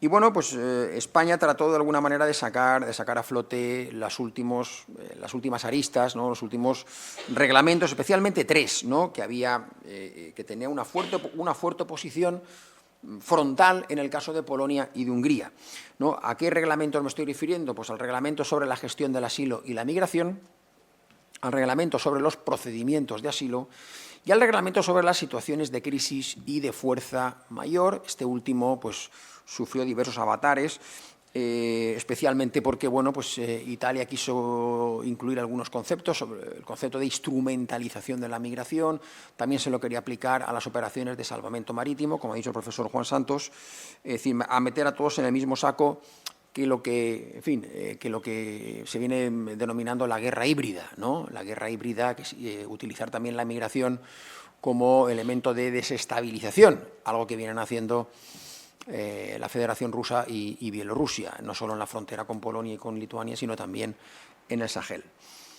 Las negociaciones de los 3 reglamentos, que están muy interconectados, es decir, hay que estudiarlos un poco entre ellos, ¿no? Esas derivadas entre uno y otro, pues se han enfrentado las reivindicaciones de ¿quién? Pues de los Estados del Sur, en su exigencia de mayor solidaridad europea. Con poco éxito, ¿no? La negativa de los países del Este, sobre todo Polonia y Hungría. Fijaros que Polonia y Hungría rechazan frontalmente cualquier política común migratoria en la cumbre en Granada, se hacen camarillas. Orbán, a la salida de esa cumbre, señaló exactamente: nos han violado legalmente, ¿no? A Polonia y a Hungría, y aunque el reglamento de crisis se adopte, salió más o menos ya cepillado de esa cumbre, estos 2 países advirtieron de que no lo aplicarán. Incluso Polonia, que ha cambiado de gobierno, Morawiecki ha cambiado el partido, el PiS polaco ha dado paso a Donald Tusk. Donald Tusk hace unas semanas dijo que iba a suspender el derecho de asilo, ¿no? Quiero decir, que es un tema que en Polonia es tabú, ¿no? La política común de asilo. Entonces, bueno, pues habían distintos bloques de Estados, se visualizó muy claramente, y los del centro y el norte, pues que es el destino preferido de los solicitantes, especialmente querían aumentar el periodo en el que el estado de primera llegada a territorio europeo, que son en su mayoría del sur, España, Italia, Grecia, Malta, ¿no? Pues es responsable de los solicitantes. Bien, esto ha provocado, digamos, pues, una especie de catarsis, ¿no? A nivel, ¿no? interno entre Estados miembros, incluso dentro de los Estados. Además, era necesario adoptar que el conjunto de propuestas legislativas que constituye el nuevo pacto antes de las elecciones europeas, antes de junio de 2024, cerrarlo a la espera de que, bueno, pues no emponzoñara la campaña electoral al Parlamento Europeo, donde los partidos de la derecha y la ultraderecha pues iban a hacer bandera, ¿no? de la lucha contra el Pacto Europeo, que el Pacto Europeo, bueno, pues recoge un conjunto de medidas que son bastante restrictivas, ¿no? Bien, en realidad el Pacto Europeo nunca ha querido facilitar el asilo, sino más bien homogeneizarlo, normativizarlo, ¿no? Y hacerlo más predecible, pero no facilitarlo en ningún caso, ¿no? ¿Qué ha ocurrido? Pues, por ejemplo, el reglamento de Dublín. Aquí hay un difícil equilibrio entre responsabilidad y solidaridad. El reglamento de Dublín es el que establece el Estado responsable de tramitar las solicitudes de asilo. Hay varios criterios, pero el criterio preponderante es el del primer país de llegada, donde pone el pie el solicitante de asilo, el primer país de entrada, ¿no? Aquí ha habido el reglamento que sustituye al reglamento de Dublín, hemos dicho que lo hará a mediados de 2026, es el denominado Reglamento sobre la Gestión del Asilo y la Migración, que lo sustituye a partir del 1 de julio de 2026 y establece los criterios para determinar el Estado responsable para el examen de la solicitud de protección internacional. Bien, después de darle muchas vueltas, pues en realidad, si uno lee ese reglamento, pues refleja el régimen jurídico actual, el régimen de Dublín III, que es la versión que tenemos en vigor, ¿no?, del reglamento. Es un reglamento clave para determinar el Estado responsable de la tramitación. ¿Por qué? Pues porque sigue manteniendo el criterio del Estado de primera entrada, sigue siendo el factor más importante a la hora de determinar la responsabilidad de examinar las solicitudes de asilo. Y además esto no se altera, ¿no?, por el hecho de incluir otros criterios, por ejemplo, en relación con la posesión de un título expedido por un centro de enseñanza de un Estado miembro efectivamente, o por tener familiares, ¿no?, con cierto grado de consanguinidad o afinidad en un Estado miembro. Por tanto, ¿qué supone en la práctica? Pues supone que la consecuencia que los Estados miembros han de atender el mayor número de solicitudes de protección internacional, sea asilo o sea protección subsidiaria, pues sigan siendo los Estados miembros del sur, los Estados miembros mediterráneos, España, Italia, Grecia, Chipre, Malta. ¿Por qué? Pues porque son los estados de primera, suelen ser los estados de primera entrada, salvo, ya digo, esa instrumentalización que han utilizado en la frontera con Polonia y con Lituania, especialmente Bielorrusia y Rusia. Esto pues ha generado muchas decepciones, ¿no?, especialmente ¿de quién? Pues de las ONGs, por supuesto. Las ONGs, uno puede ver el informe último de la CEAR, de la Comisión Española de Ayuda al Refugiado, y es demoledor, ¿no?, contra el pacto de la vergüenza, etcétera, ¿no? Y obviamente también entre las fuerzas políticas a la izquierda, pero a la izquierda de la socialdemocracia, a la izquierda de la socialdemocracia europea, porque el Partido Socialista Europeo también ha participado en esto, ¿no?, tratando de llegar a un mínimo común denominador. ¿Con quién? Con el Partido Popular Europeo, porque sabía que, bueno, pues tenía una posición frontal de los estados que están, hay varios gobiernos, ¿no?, que están en posiciones políticas de ultraderecha, y las elecciones al Parlamento Europeo dieron lugar incluso a la creación de un grupo parlamentario nuevo liderado por Orbán, de patriotas, llamado Patriotas por Europa, que obviamente es contrario, ¿no?, a la implementación del pacto. Lógicamente va a tener problemas, ¿no?, la implementación del pacto, porque ahora mismo sabemos que la presidencia del Consejo de la Unión, sabéis, la presidencia rotatoria, está a cargo de Hungría, ¿no?, y luego pasará a Polonia y luego a Dinamarca, que no forma parte, efectivamente, que está desvinculada, ¿no?, que está desvinculada de estas políticas, que tiene un opt-in out, ¿no? Entonces, bueno, pues la situación en cuanto a la implementación del pacto pues no es muy halagüeña, ¿no? También preveía un mecanismo de solidaridad muy cacareado, un mecanismo de solidaridad obligatoria en favor del Estado miembro sujeto a presión migratoria, o que corre el riesgo de estarlo durante el año siguiente, dice, o si afronta una presión migratoria excesiva importante. En todo caso, bueno, pues en todo caso, el criterio este que os he dicho del mantenimiento del Estado de primera entrada, pues es difícilmente puede considerarse justo para los países de primera línea, para los países del sur o mediterráneos, y por tanto pues se entiende que no es respetuoso con el principio de solidaridad y el reparto equitativo de la responsabilidad en el reparto de la carga, ¿no?, que establece el Tratado de Funcionamiento, ¿no? Está claro el artículo 80, ¿no?, que establece ese concepto, que es un concepto jurídico, ¿no?, de solidaridad en el reparto de la carga. Bien, pero no con eso, no siendo suficiente, ¿no?, también ha habido otros problemas en ese pacto.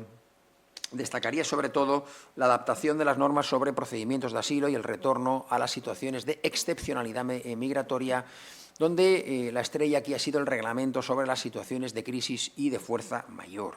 ¿Cuándo se plantea este reglamento? Pues pensemos que bueno, pues han habido problemas de movilidad después de la pandemia, durante la pandemia lógicamente no, pero digamos los flujos migratorios han sufrido un rebrote tras la vuelta a la movilidad, no, ni mucho menos en términos comparativos con lo que ocurrió en 2015-16, donde hubo casi 2 millones de cruces ilegales ocasionados por la guerra de Siria, ¿no? Hay un rebrote en los flujos migratorios, pero no de esa intensidad, ni mucho menos, ¿no? Y hay datos que lo avalan. Luego ha habido el problema, lógicamente, de la invasión militar de Rusia a Ucrania, que ha provocado pues, un éxodo sin precedentes de personas residentes en Ucrania, pero esto estaban bajo el paraguas de la Directiva Protección Temporal, que no necesitaba una activación individual, ¿no? Sino que todos estaban bajo el paraguas de esa directiva. Entonces, este reglamento, digamos, la directiva se rescató, la directiva existía, estaba en el cajón desde el año 2001, la 2001/55, no se quiso adoptar en la guerra, digamos, en los flujos migratorios derivados de la guerra de Siria, pero no hubo problema para, mediante una decisión de ejecución del Consejo, aplicarla en el caso de Ucrania. No vamos a entrar en esta directiva, pero sí que tiene relación con el reglamento de situaciones de crisis, porque va de eso, y de fuerza mayor, ¿no? Donde se trata de adaptar las normas relativas a los procedimientos de asilo y retorno, así como el mecanismo de solidaridad del reglamento sobre la gestión del asilo. Dice, situación de crisis o fuerza mayor. Situación de crisis es una situación excepcional de afluencias masivas de terceros países o apátridas, o una situación de instrumentalización, ¿no? O una situación de instrumentalización a la que un tercer país o un agente, dice, no estatal, hostil, ¿no? Exactamente, fomente o facilite el desplazamiento de nacionales de terceros países o apátridas en las fronteras exteriores o a un Estado miembro, dice, con el objetivo de desestabilizar a la Unión o a un Estado miembro, con ese objetivo de desestabilizar o bien a la Unión en su conjunto o a un Estado miembro. Ese concepto, ¿por qué se incorpora? Pues se ha incorporado al reglamento a petición de varios Estados miembros.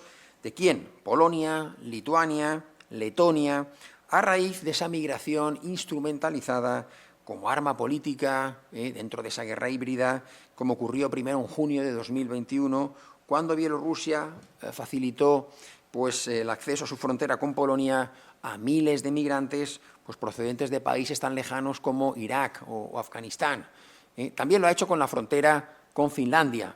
La frontera finlandesa con la Federación Rusa está cerrada prácticamente, hay un punto abierto solo en el Ártico, y también veían como de la noche a la mañana le llegaban allí personas procedentes pues de Siria, del Cuerno de África, y de cómo han llegado aquí, si hay 10.000, 12.000 kilómetros, ¿no? Es decir, alguien los ha traído, a veces aparecían ahí con triciclos o con bicicletas de niño. Es decir, obviamente hay, veía la policía finlandesa de frontera cómo se acercaban a los puestos fronterizos, pues gente de lugares muy lejanos y lógicamente con medios que no correspondían, ¿no? Finlandia ha cerrado, ¿no?, toda la frontera con Rusia, salvo un puesto fronterizo en el Ártico, y bueno, es un método, ¿verdad?, que viene utilizando Rusia y Bielorrusia, también en cierta medida Marruecos, nuestro vecino Marruecos. Bien. Entonces, bueno, se adopta este reglamento. También entiende por fuerza mayor, que sí que la fuerza mayor también se define como circunstancias anormales o imprevisibles que escapen al control de un Estado miembro. Es un reglamento que fue muy negociado, ¿no? Tenía varias aristas, ¿no?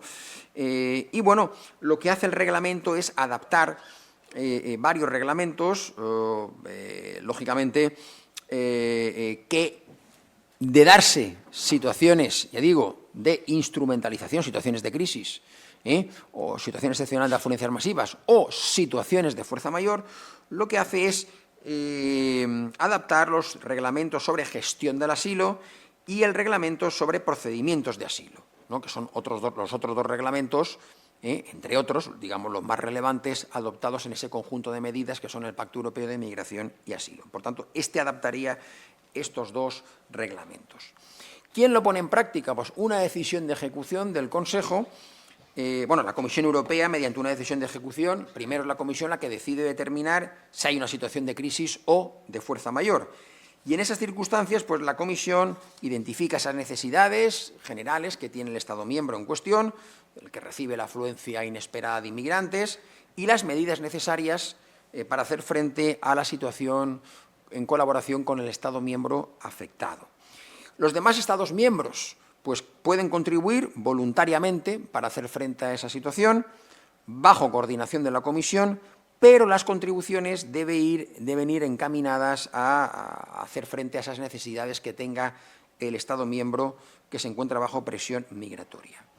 A partir de ahí, pues el Consejo de la Unión, es el responsable de adoptar la decisión de ejecución, de ponerla en práctica y autorizar las excepciones a la aplicación por el Estado miembro de las disposiciones de estos reglamentos sobre gestión del asilo y sobre procedimientos de asilo. Por ejemplo, se podrá ampliar en 6 semanas el plazo máximo para el examen de solicitudes de protección internacional en el marco del procedimiento fronterizo obligatorio, que es otro procedimiento que se ha articulado, un procedimiento previsto en 12 semanas, según el artículo 51 del reglamento, procedimientos de asilo, con el fin de que se autorice al Estado miembro objeto a esa situación de crisis o de fuerza mayor a tener un periodo más amplio para autorizar al solicitante a entrar en el territorio del Estado miembro, salvo que se le aplique ese procedimiento fronterizo de retorno que se regula en el reglamento 2024, el reglamento de retorno, el 24.1349, ¿no? Además, en esa decisión se tienen que adoptar las medidas de solidaridad en favor del Estado que soporta la situación de crisis o de fuerza mayor. ¿Esa solidaridad en qué consiste, no? ¿En qué consiste? Pues aquí también ha sido, digamos, un caballo de batalla, ¿no? Donde se ha visto cómo, la cuestión de la gestión del asilo, de la migración y de la gestión del asilo es uno de los temas más divisivos, ¿no? Aquí se han salido, se han salido con la suya los estados más reaccionarios contra la gestión común del asilo, ¿no? Y aquí ha sido, se puede decir, casi una victoria del grupo de Visegrado, ¿no? Esas medidas pueden consistir, dice, en que otros estados se repartan las reubicaciones de solicitantes de protección internacional, asilo o protección subsidiaria, o lleven a cabo, dice, contribuciones financieras, ¿no? Esto se ha denominado patrocinios de retorno, bajo ese nombre, patrocinios de retorno, es decir, pagar. Si no quiero reubicar a ninguno, pues pago al Estado que sí que va a gestionar, ¿no? Que va a asumir, ¿no? Esos solicitantes de asilo, la gestión de las solicitudes del asilo, de la protección, ¿no? Es decir, voy a pagar una cantidad por solicitante de asilo, ¿no? O que ha obtenido el estatuto de asilado o que está bajo protección internacional. Lógicamente, esto es así porque un grupo de estados dijeron que la reubicación obligatoria debía desaparecer, se abandona, la reubicación obligatoria tanto del reglamento sobre gestión de asilo como del reglamento sobre situaciones de crisis y fuerza mayor. O sea, esa decisión que adoptó el Consejo en el año 2016, que fue llevada por Eslovaquia al tribunal y que el tribunal le da la razón al Consejo, hay que reubicar a cada Estado miembro en función de una serie de parámetros, les corresponden reubicar los que estaban en Grecia y los que estaban en Italia, y que un grupo de estados, Eslovaquia, Hungría, se oponían en banda, ¿no? Rechazaban y no reubicaron a ninguno. Se aplicó el artículo 78, el mecanismo de reubicación temporal, y dijeron, bueno, esto no vamos a aceptarlo, mucho menos si es un mecanismo si no aceptaron la reubicación temporal, mucho menos aceptarían que en un reglamento estuviera una reubicación obligatoria con carácter permanente. Entonces, bueno, pues resulta difícil imaginar que la solidaridad flexible, solidaridad a la carta, pues lógicamente la solidaridad real se ponga en práctica a través de un concepto tan ambiguo como es el patrocinio de retorno. Veremos en la práctica en qué consiste, ¿no? Cuando esto lo veamos blanco sobre negro, cuando entren en vigor, que ha sido, lógicamente, rechazado durante las negociaciones por ambos bandos, ¿no? Por los estados mediterráneos, porque decían esto es muy ambiguo, aquí no se establecen obligaciones claras de todos los estados miembros, no hay una auténtica solidaridad real, y los del Grupo de Visegrado porque, bueno, no estaban dispuestos a reubicar a ninguno, ¿no? Por tanto, no hay una visión de la solidaridad que refleje el acuerdo conjunto de los Estados miembros, ¿no? Esa es la realidad en esos reglamentos y especialmente en el reglamento de gestión de crisis y fuerza mayor, ¿no? Dicho de forma muy sintética, ¿no? Luego tenemos el pacto, ya hemos dicho, están los reglamentos y alguna directiva, la directiva sobre condiciones de acogida, el reglamento sobre procedimientos de asilo que sustituye a la directiva procedimientos, este reglamento que sustituye a Dublín, el reglamento sobre gestión de crisis, aunque la directiva de protección temporal se mantiene, porque se ha visto que ha sido útil y sigue su aplicación, desplegando sus efectos jurídicos en tanto dure la guerra, y la guerra dura, ¿no? Digo, la guerra de Ucrania, ¿no? Veremos qué pasa dentro de un mes en función de lo que ocurra mañana, ¿no? Mañana son las elecciones, como sabemos, ¿verdad?, en Estados Unidos, y veremos en función de quién pueda ganar. Si gana el candidato republicano, pues él ha dicho que solucionaría, ¿no?, el tema de la guerra, ¿no? Bueno, veremos qué ocurre con la guerra si ganara el republicano, pues seguramente la guerra se solucionaría con concesiones territoriales a Rusia, ¿no? Parece ser que esa sería la posibilidad, ¿no? En todo caso, la directiva 2001/55 sigue y seguirá pues hasta 2025 por lo menos, ¿no? Pero ¿qué va a pasar de aquí al 26, ¿no?, en cuanto a la implementación del pacto? Pues de entrada la implementación del paquete normativo que compone el pacto necesitará sin duda el apoyo económico a los estados de primera línea, ¿no?, pues que tienen que asumir la gestión de las solicitudes de asilo. Hemos dicho que es el primer país de entrada, seguirán siendo ellos. El tema de las reubicaciones, seguirán siendo ellos. Entonces, hay que crear nuevas estructuras. Algo así, como ha dicho el profesor hotspots, que bueno, pues son instalaciones de control, centros de detención en las fronteras o cerca de las fronteras, como dicen los reglamentos, y pongan en marcha los nuevos procedimientos en las fronteras exteriores. Es decir, vamos a ver centros de detención o en la propia frontera o cerca de ellas o incluso en terceros estados con los que se subarrienda, ¿no?, la gestión de la inmigración y el asilo, ¿no? Se externaliza o extraterritorializa, ¿no? Aquí, bueno, pues han hecho cálculos. La Comisión, por ejemplo, debería recaudar 600 millones de euros anuales en el supuesto de que la mayoría de los estados preferirán pagar 20.000 euros por cada solicitante que no reubiquen del contingente total de 30.000, ¿no?, que hay que repartir anualmente. Se entiende que la mayoría de los estados, o un grupo de ellos, un grupo importante, no van a querer reubicar a nadie, sino que van a optar por el patrocinio de retorno. Luego también hay dificultades políticas y jurídicas. Políticas, pues es evidente que ahora mismo, bueno, pues en el plano político hemos dicho que Hungría ostenta la presidencia del Consejo, ¿no?, del Consejo de la Unión Europea en esta segunda mitad del 2024 y será seguida en 2025, siguiente semestre, por Polonia y Dinamarca. Dinamarca, que no forma parte del SECA, o sea, un Estado que además ahora tiene políticas muy restrictivas, que también está externalizando con Kosovo, ¿no?, la gestión de las solicitudes, incluso con los solicitantes de asilo, los refugiados que estén presos, que hayan cometido delitos en Dinamarca, la gestión pues se la encomienda a Kosovo. Por tanto, Dinamarca no es parte del SECA, aunque sí forma parte del espacio Schengen. Es decir, 3 estados que, desde luego, ninguno de ellos, ni Hungría, Polonia, ni Dinamarca, va a ser muy activo en la promoción del pacto, a lo que debe añadirse la composición del Parlamento Europeo tras las elecciones de junio, que, bueno, pues eso ha sido muy favorable a los partidos de la derecha y de la ultraderecha, y no se prevé que el Parlamento Europeo pues tampoco ejerza mucha presión política a favor de la rápida implementación del pacto, ¿no? Entonces, por tanto, aquí no pintan, digamos, el cuadro no es muy favorable a la implementación rápida y efectiva del pacto. En el plano jurídico, pues del otro lado, ¿no? Es que el pacto nunca ha tenido como objetivo facilitar el asilo, ser más friendly con el asilo, sino más bien normativizarlo, homogenizarlo y hacerlo más previsible para todos, ¿no? Hay conceptos que utiliza que desde luego van a ser muy conflictivos desde el punto de vista judicial.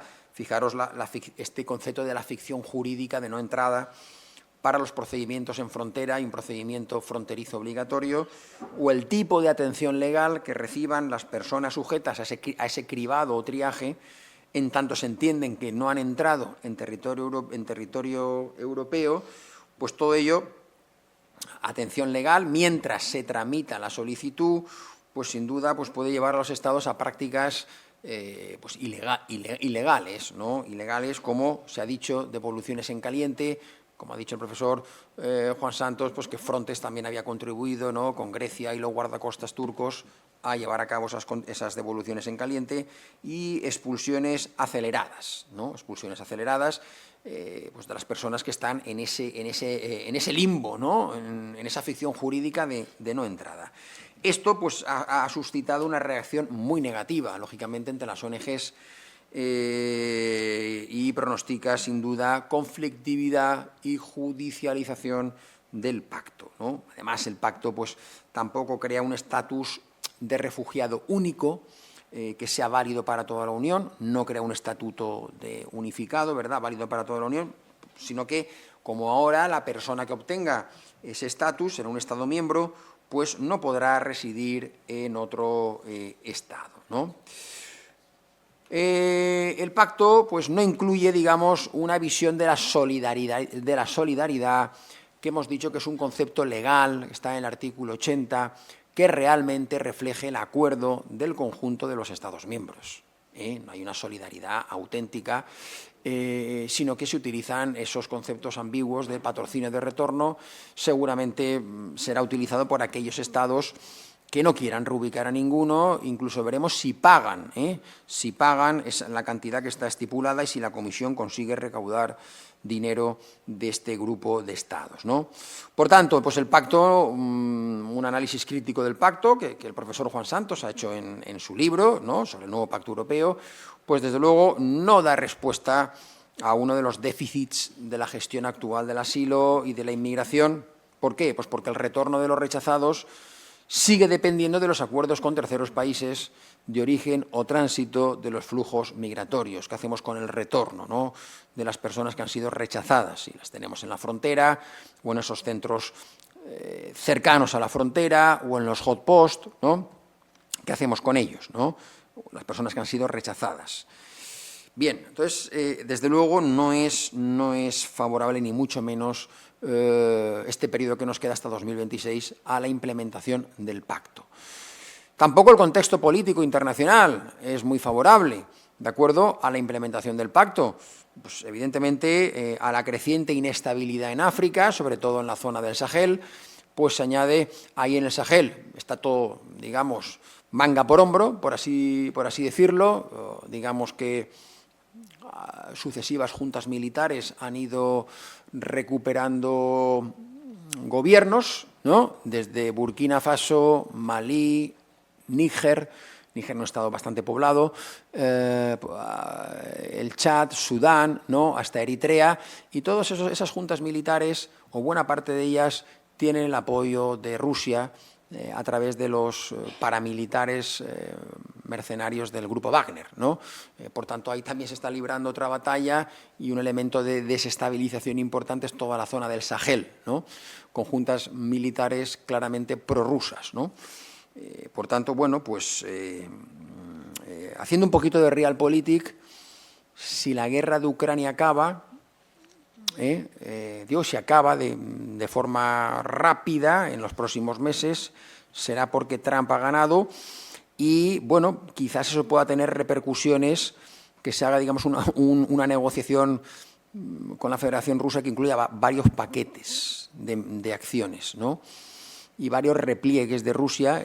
Uno de ellos sería en el Sahel, ¿no? Uno de ellos sería en el Sahel, es decir, que deje de desestabilizar, ¿no?, porque es un elemento que que utiliza Rusia y lo va a seguir haciendo mientras pues siga con su objetivo principal, que es consolidar su presencia en el este de Ucrania, ¿no? Entonces, además, si unimos lo que está ocurriendo en Gaza y en el sur del Líbano, pues esto va a provocar, y en Yemen, especialmente en el sur del Líbano, donde hay una guerra ya abierta, pues va a provocar grandes desplazamientos a los estados vecinos, a Siria, y seguramente pues también caerá una parte de esos movimientos de población a Europa, y lo cual pues va a provocar un problema entre los Estados miembros y dentro de cada uno de los Estados miembros. Entonces, ese es el panorama que tenemos, y bueno, ya para acabar, el Pacto Europeo, ya hemos dicho que no resuelve los problemas, si bien hay una parte final que establece la cooperación con terceros estados sobre migración y asilo, ¿no? ¿Por qué? Porque, como hemos dicho, no encuentran respuesta en la normativa que integra el pacto. Por tanto, el retorno o la devolución de los rechazados sigue dependiendo de los acuerdos con los países de origen, lo cual nos reconduce a la política exterior de la Unión en materia migratoria y a la propia de cada Estado miembro, ¿no? Aquí, bien, la Unión Europea pues, ha llevado a cabo una acción a través de negociaciones bilaterales, especialmente con la Comisión Europea, con terceros países, que se ha formalizado en memorandos de entendimiento, los últimos firmados con Túnez y Egipto, en 2023. Se la ha llamado negociación de soluciones prácticas, soluciones innovadoras, se ha dicho, ahora hace poco, ¿no? La primera ministra danesa. Bien, en la cooperación con terceros estados, pero claro, esa cooperación a través de soluciones prácticas innovadoras pues tiene implicaciones jurídicas y políticas. En primer lugar, pues los memorandos son acuerdos no normativos que se negocian con terceros estados al margen del control democrático del Parlamento Europeo y también del escrutinio judicial del Tribunal de Justicia. No son objeto de recurso ante el Tribunal de Justicia, y los firma la Comisión Europea en el marco de la dimensión exterior de la política, ¿no? de inmigración, ¿no? Por tanto, bueno, pues van a ocasionar ese tipo de problemas. Se hace con Túnez, se hace con Egipto. Túnez hay un problema ya interno hace tiempo, hay una autocracia electoral en Túnez, con importante discriminación contra población que viene del Sahel, no árabe, población de origen, digamos, negra del Sahel, pero que no son árabes, y por tanto la actitud de Túnez con este tipo de migrantes que utiliza el territorio tunecino pues es bastante grave, ¿no?, en violación de los derechos de estos migrantes, ¿no? Bueno, pues es lo que está haciendo, lo que está propugnando la Comisión Europea. También que la dimensión migratoria se incluya en las relaciones exteriores con países de origen, en acuerdos comerciales, que se mejore la cooperación para la readmisión, presionando a través de visados a los países de origen que no colaboren, es decir, con la readmisión, como instrumento de condicionalidad negativa, en este caso, ¿no? Y esto, bueno, nos ha llevado, digamos, ya para acabar, en el tiempo que me queda, simplemente quería acabar con la externalización a través de la política exterior de cada Estado miembro, que es compatible con la política exterior que está llevando la Comisión Europea. Firma con Túnez y con Egipto, y entre medias los Estados miembros también están llevando a cabo digamos, fomentando y desarrollando ese modelo de externalización de la gestión migratoria y del asilo, ¿no?, en la política de cada uno de los Estados, ¿no? Es decir, mientras tanto, los Estados miembros abren paso ese modelo que ha tenido como, digamos, elemento principal como referencia, lo habéis oído en la prensa, en los medios, hasta que ha pasado todo esto de esta semana, ¿verdad? Lamentablemente, pues las semanas anteriores la prensa hablaba mucho de este modelo, que es el modelo Albania, ¿no?, el modelo patrocinado por Meloni, ¿no? Un acuerdo para que los peticionarios de asilo residan en Albania mientras se examinan sus solicitudes, ¿no? Albania es un tercer Estado de la Unión Europea, es candidato a la adhesión, y, bueno, pues, claro, de entrada conviene saber que esos acuerdos informales o protocolos son útiles siempre y cuando pues, esos otros estados en los que se externaliza la gestión sean terceros estados y no pertenecientes al espacio Schengen, de libre circulación, lógicamente. Además, algunos de ellos, o muchos de ellos, son candidatos a la adhesión. Albania, Bosnia, Kosovo están como candidatos en las negociaciones, o al menos se les ha dado el estatuto de candidatos, lo cual pues supone implícitamente un freno en su futuro proceso de integración, si se dedican a externalizar, ¿no? A hacer efectiva esa externalización. Bien, pues este modelo Albania que venía digamos, con mucha fuerza y que la Comisión Europea quería tomar nota a ver si funcionaba bien para replicarlo con varios estados, pues se puso en práctica, quizás de forma muy precipitada, hace un par de semanas, ¿no? Cuando el primer grupo de inmigrantes interceptados pues, llegó a Albania el 16 de octubre pasado, en virtud de este acuerdo, pero al margen, ¿no? del derecho de la Unión Europea. Y ha tenido la conflictividad precisamente porque un juez, los jueces, como sabéis, ¿verdad?, los jueces y tribunales de los Estados miembros son los jueces ordinarios del derecho de la Unión que tienen que aplicar el derecho de la Unión. Bueno, pues desembarcan 16 hombres procedentes de Bangladesh y Egipto que debían ser registrados, los intercepta la Marina italiana, en un buque también, un buque de la Marina que no estaba tampoco adaptado al registro de las solicitudes de asilo, y los llevan al campamento de Yader, en Albania, a unas construcciones prefabricadas instaladas en el puerto y custodiadas por las fuerzas de seguridad italiana, ¿no? Pero eso en territorio albanés, una antigua base militar albanesa dedicada a un campamento pues, de detención, ¿no? y de registro y de detención de las solicitudes de los peticionarios de asilo, ¿no? Con lo cual aquí hablamos de extraterritorialidad, ¿no?, del control migratorio, porque son fuerzas italianas las que están en Albania. Fuerzas italianas las que gestionan, pero en territorio albanés. ¿Qué ocurre? Pues que un juez italiano, un juez de Roma, de la sección de derechos de las personas sin migración, negó la autorización para que se les retuviera en Albania y ordenó su regreso, su traslado a Italia. ¿En qué se basaba el juez de Roma? Pues en el derecho de la Unión, ¿no?, en una sentencia también reciente, de 4 de octubre de 2024, que recortaba drásticamente la lista de países que se pueden considerar seguros y a cuyos ciudadanos Italia puede aplicar el protocolo rápido de acogida y expulsión, ¿no? De acuerdo a la sentencia del Tribunal de Luxemburgo, Italia solo podía enviar a Albania inmigrantes rescatados en el mar de 7 países. Además, 7 países con pocas posibilidades de llegar a Italia por vía marítima, es decir, Cabo Verde, Bosnia, Kosovo, Macedonia del Norte, Montenegro, Serbia y la propia Albania. Bien, por tanto, el retorno desde Albania de los inmigrantes rechazados, ¿verdad?, solo podían ser procedentes de estos países. No era el caso de estos señores, ¿no? Algunos de ellos parece ser que eran menores, que procedían de Bangladesh y de Egipto.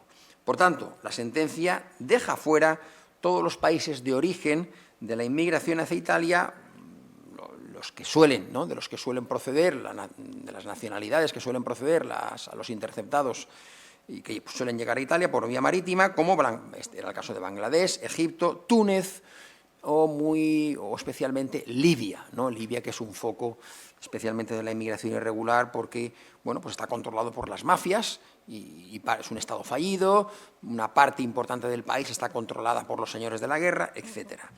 Por tanto, el juez de Roma se basa en una decisión del Tribunal de la Unión que dice, o que establece una argumentación muy clara: si en un país hay una zona donde se producen violaciones de derechos o existe un colectivo perseguido, todo el país debe considerarse no seguro, ¿no? Por tanto, los países de los que provenían los migrantes, es decir, Bangladesh y Egipto, pues no podían considerarse seguros a la luz de la sentencia del Tribunal de Justicia, como decía el juez romano, ¿no? Entonces, bueno, pues esta es la situación, ¿eh? Bien, en conclusión, bueno, la Comisión Europea y, ya para acabar, y varios países de la Unión que miraban con atención el modelo Albania con la hipótesis de replicarlo, deberían tomar buena nota de lo que ha dicho el juez de Roma en atención a la sentencia del Tribunal de 4 de octubre, ¿no? La lista de terceros países seguros, ¿no? Que efectivamente a los cuales no se puede retornar. Si no se puede retornar, el protocolo con Albania dice textualmente que serán devueltos a Italia, que es lo que decía el juez de Roma, ¿no? Como no se pueden retornar ni a Bangladesh ni a Egipto, los traéis otra vez para aquí, ¿no? Para Italia. Con lo cual ha sido un fiasco, un auténtico fiasco, ¿no? Ojo que el protocolo, digamos que el acuerdo con Albania le cuesta a Italia, creo recordar que unos 800 millones de euros durante 5 años. Mantener todas esas instalaciones en Albania, custodiadas por la policía italiana, etcétera, ¿no? Por tanto, le cuesta un dinero a Italia. En definitiva, bueno, pues esa es la idea. Además, se ha hecho con un buque convertido en una especie de oficina albergue, que está en alta mar, que no los puede llevar a tierra, porque si toca tierra tendría que desembarcarlos como náufragos en Italia, que no reúne efectivamente las condiciones adecuadas. Mientras Italia está organizando buques que lleven a cabo ese traslado a Albania, pues sin duda se crea una zona gris, ambigua, ¿no? Que puede dar lugar a muchas violaciones de derechos humanos. Los datos de Eurostat con Albania, con Italia, eran demoledores, ¿no? Por ejemplo, en la primera mitad de 2024, Italia había emitido 13.300 órdenes de repatriación, pero solo había logrado expulsar a 2.035, ¿no? Y el resto reciben un papel de expulsión con la orden, pero simplemente pues, no se les encuentra y desaparecen, ¿no? En el caso de Albania, tampoco pueden circular por el territorio albanés, se quedarían retenidos en ese gran campamento. Por tanto, efecto disuasorio, pues relativo, muy relativo, porque con esos porcentajes, desde luego, los datos nos llevan a pensar que ni siquiera el 10% de los rechazados en Albania conseguiría Albania repatriarlos a un tercer país seguro, aunque Meloni ha dicho que va a modificar esa lista por Real Decreto, ¿no?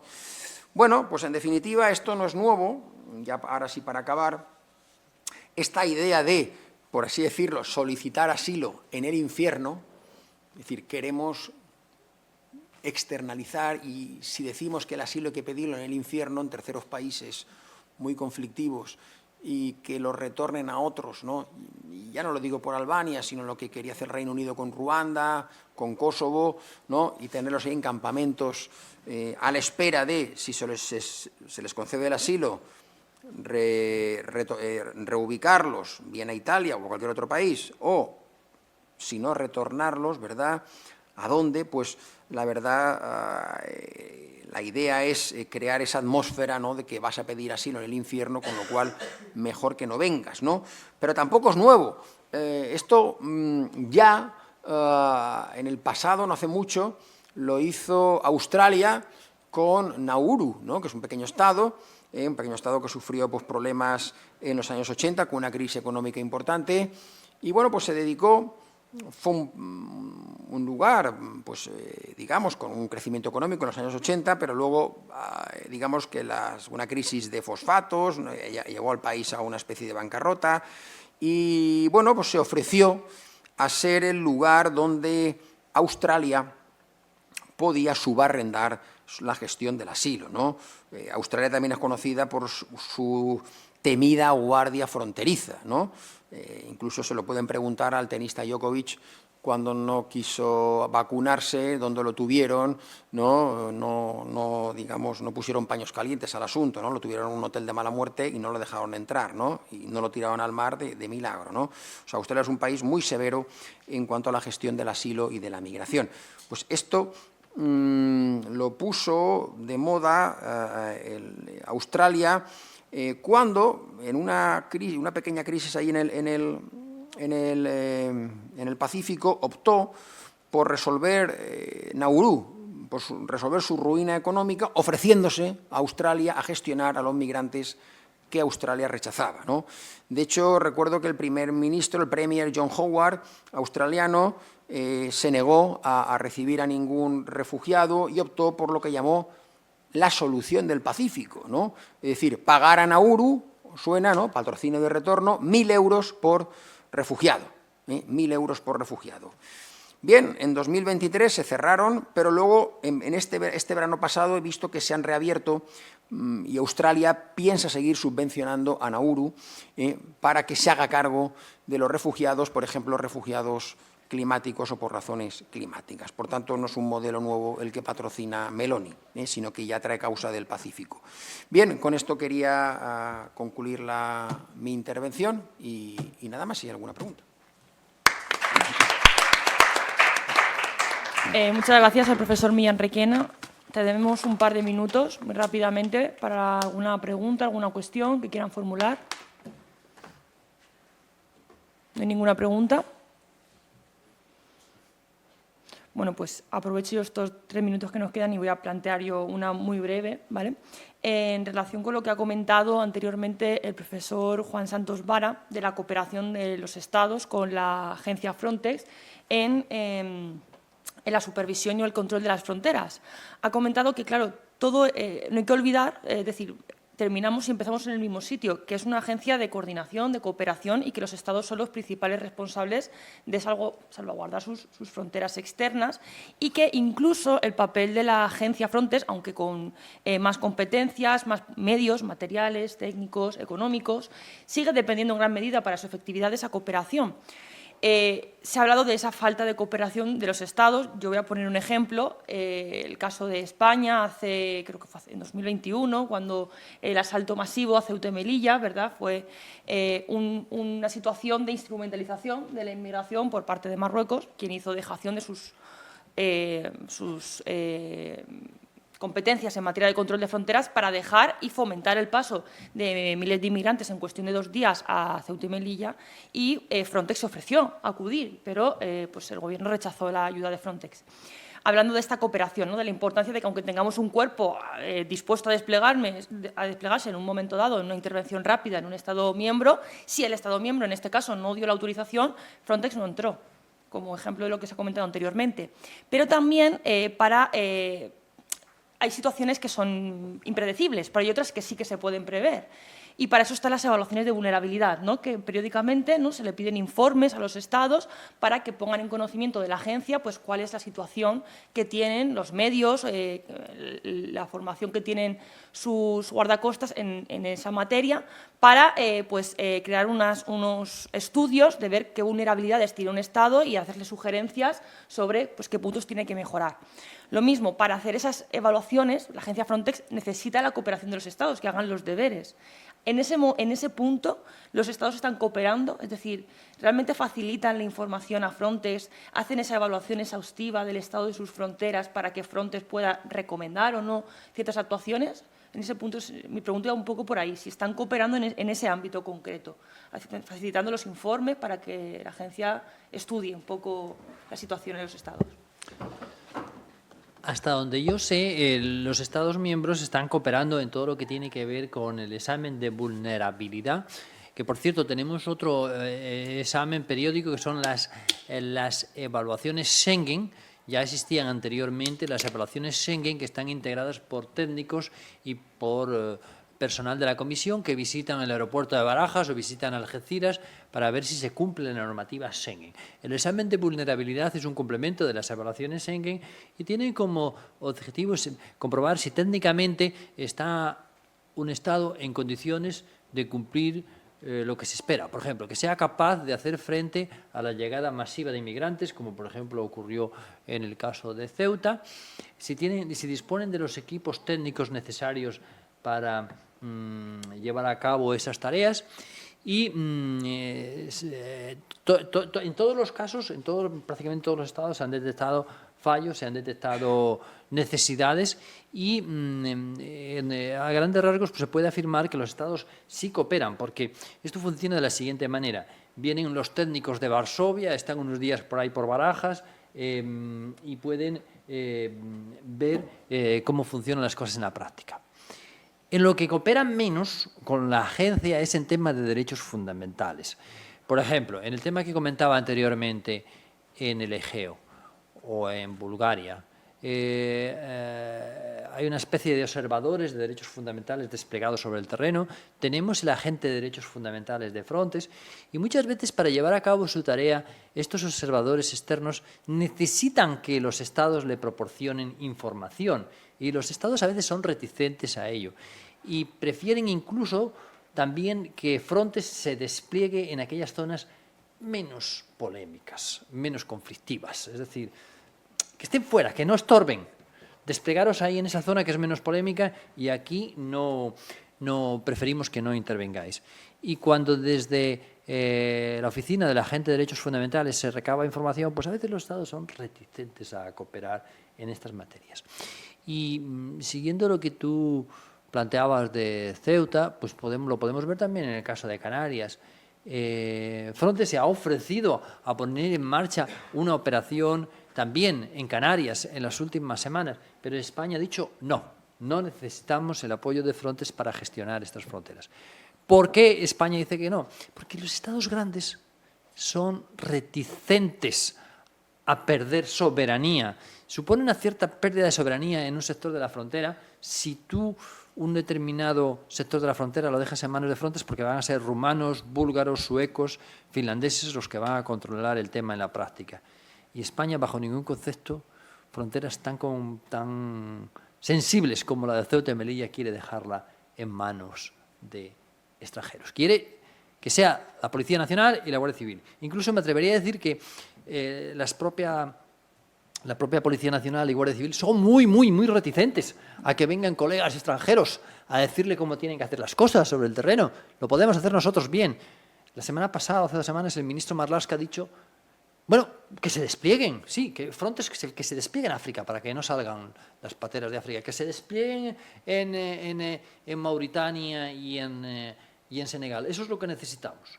Sin embargo, Frontex no puede hacerlo en este momento, porque se necesita la celebración de un acuerdo internacional sobre el estatuto de las fuerzas de Frontex en esos países y todavía no se ha llegado a ese momento en el que sea posible celebrar este acuerdo internacional. Por lo tanto, un tema importante ya para terminar es que hay competencia, hay reticencias. Son temas muy sensibles desde la perspectiva de la soberanía nacional. Incluso en España se ha polemizado un poco entre el Partido Popular y el Partido Socialista en este tema en las últimas semanas. El Partido Popular ha dicho, no, el Gobierno no quiere el apoyo de Frontex. Cuando el Partido Popular estaba en el Gobierno tampoco quería Frontex aquí. No, nosotros somos suficientes. No necesitamos apoyo. Porque hay que tener en cuenta que vamos hacia una...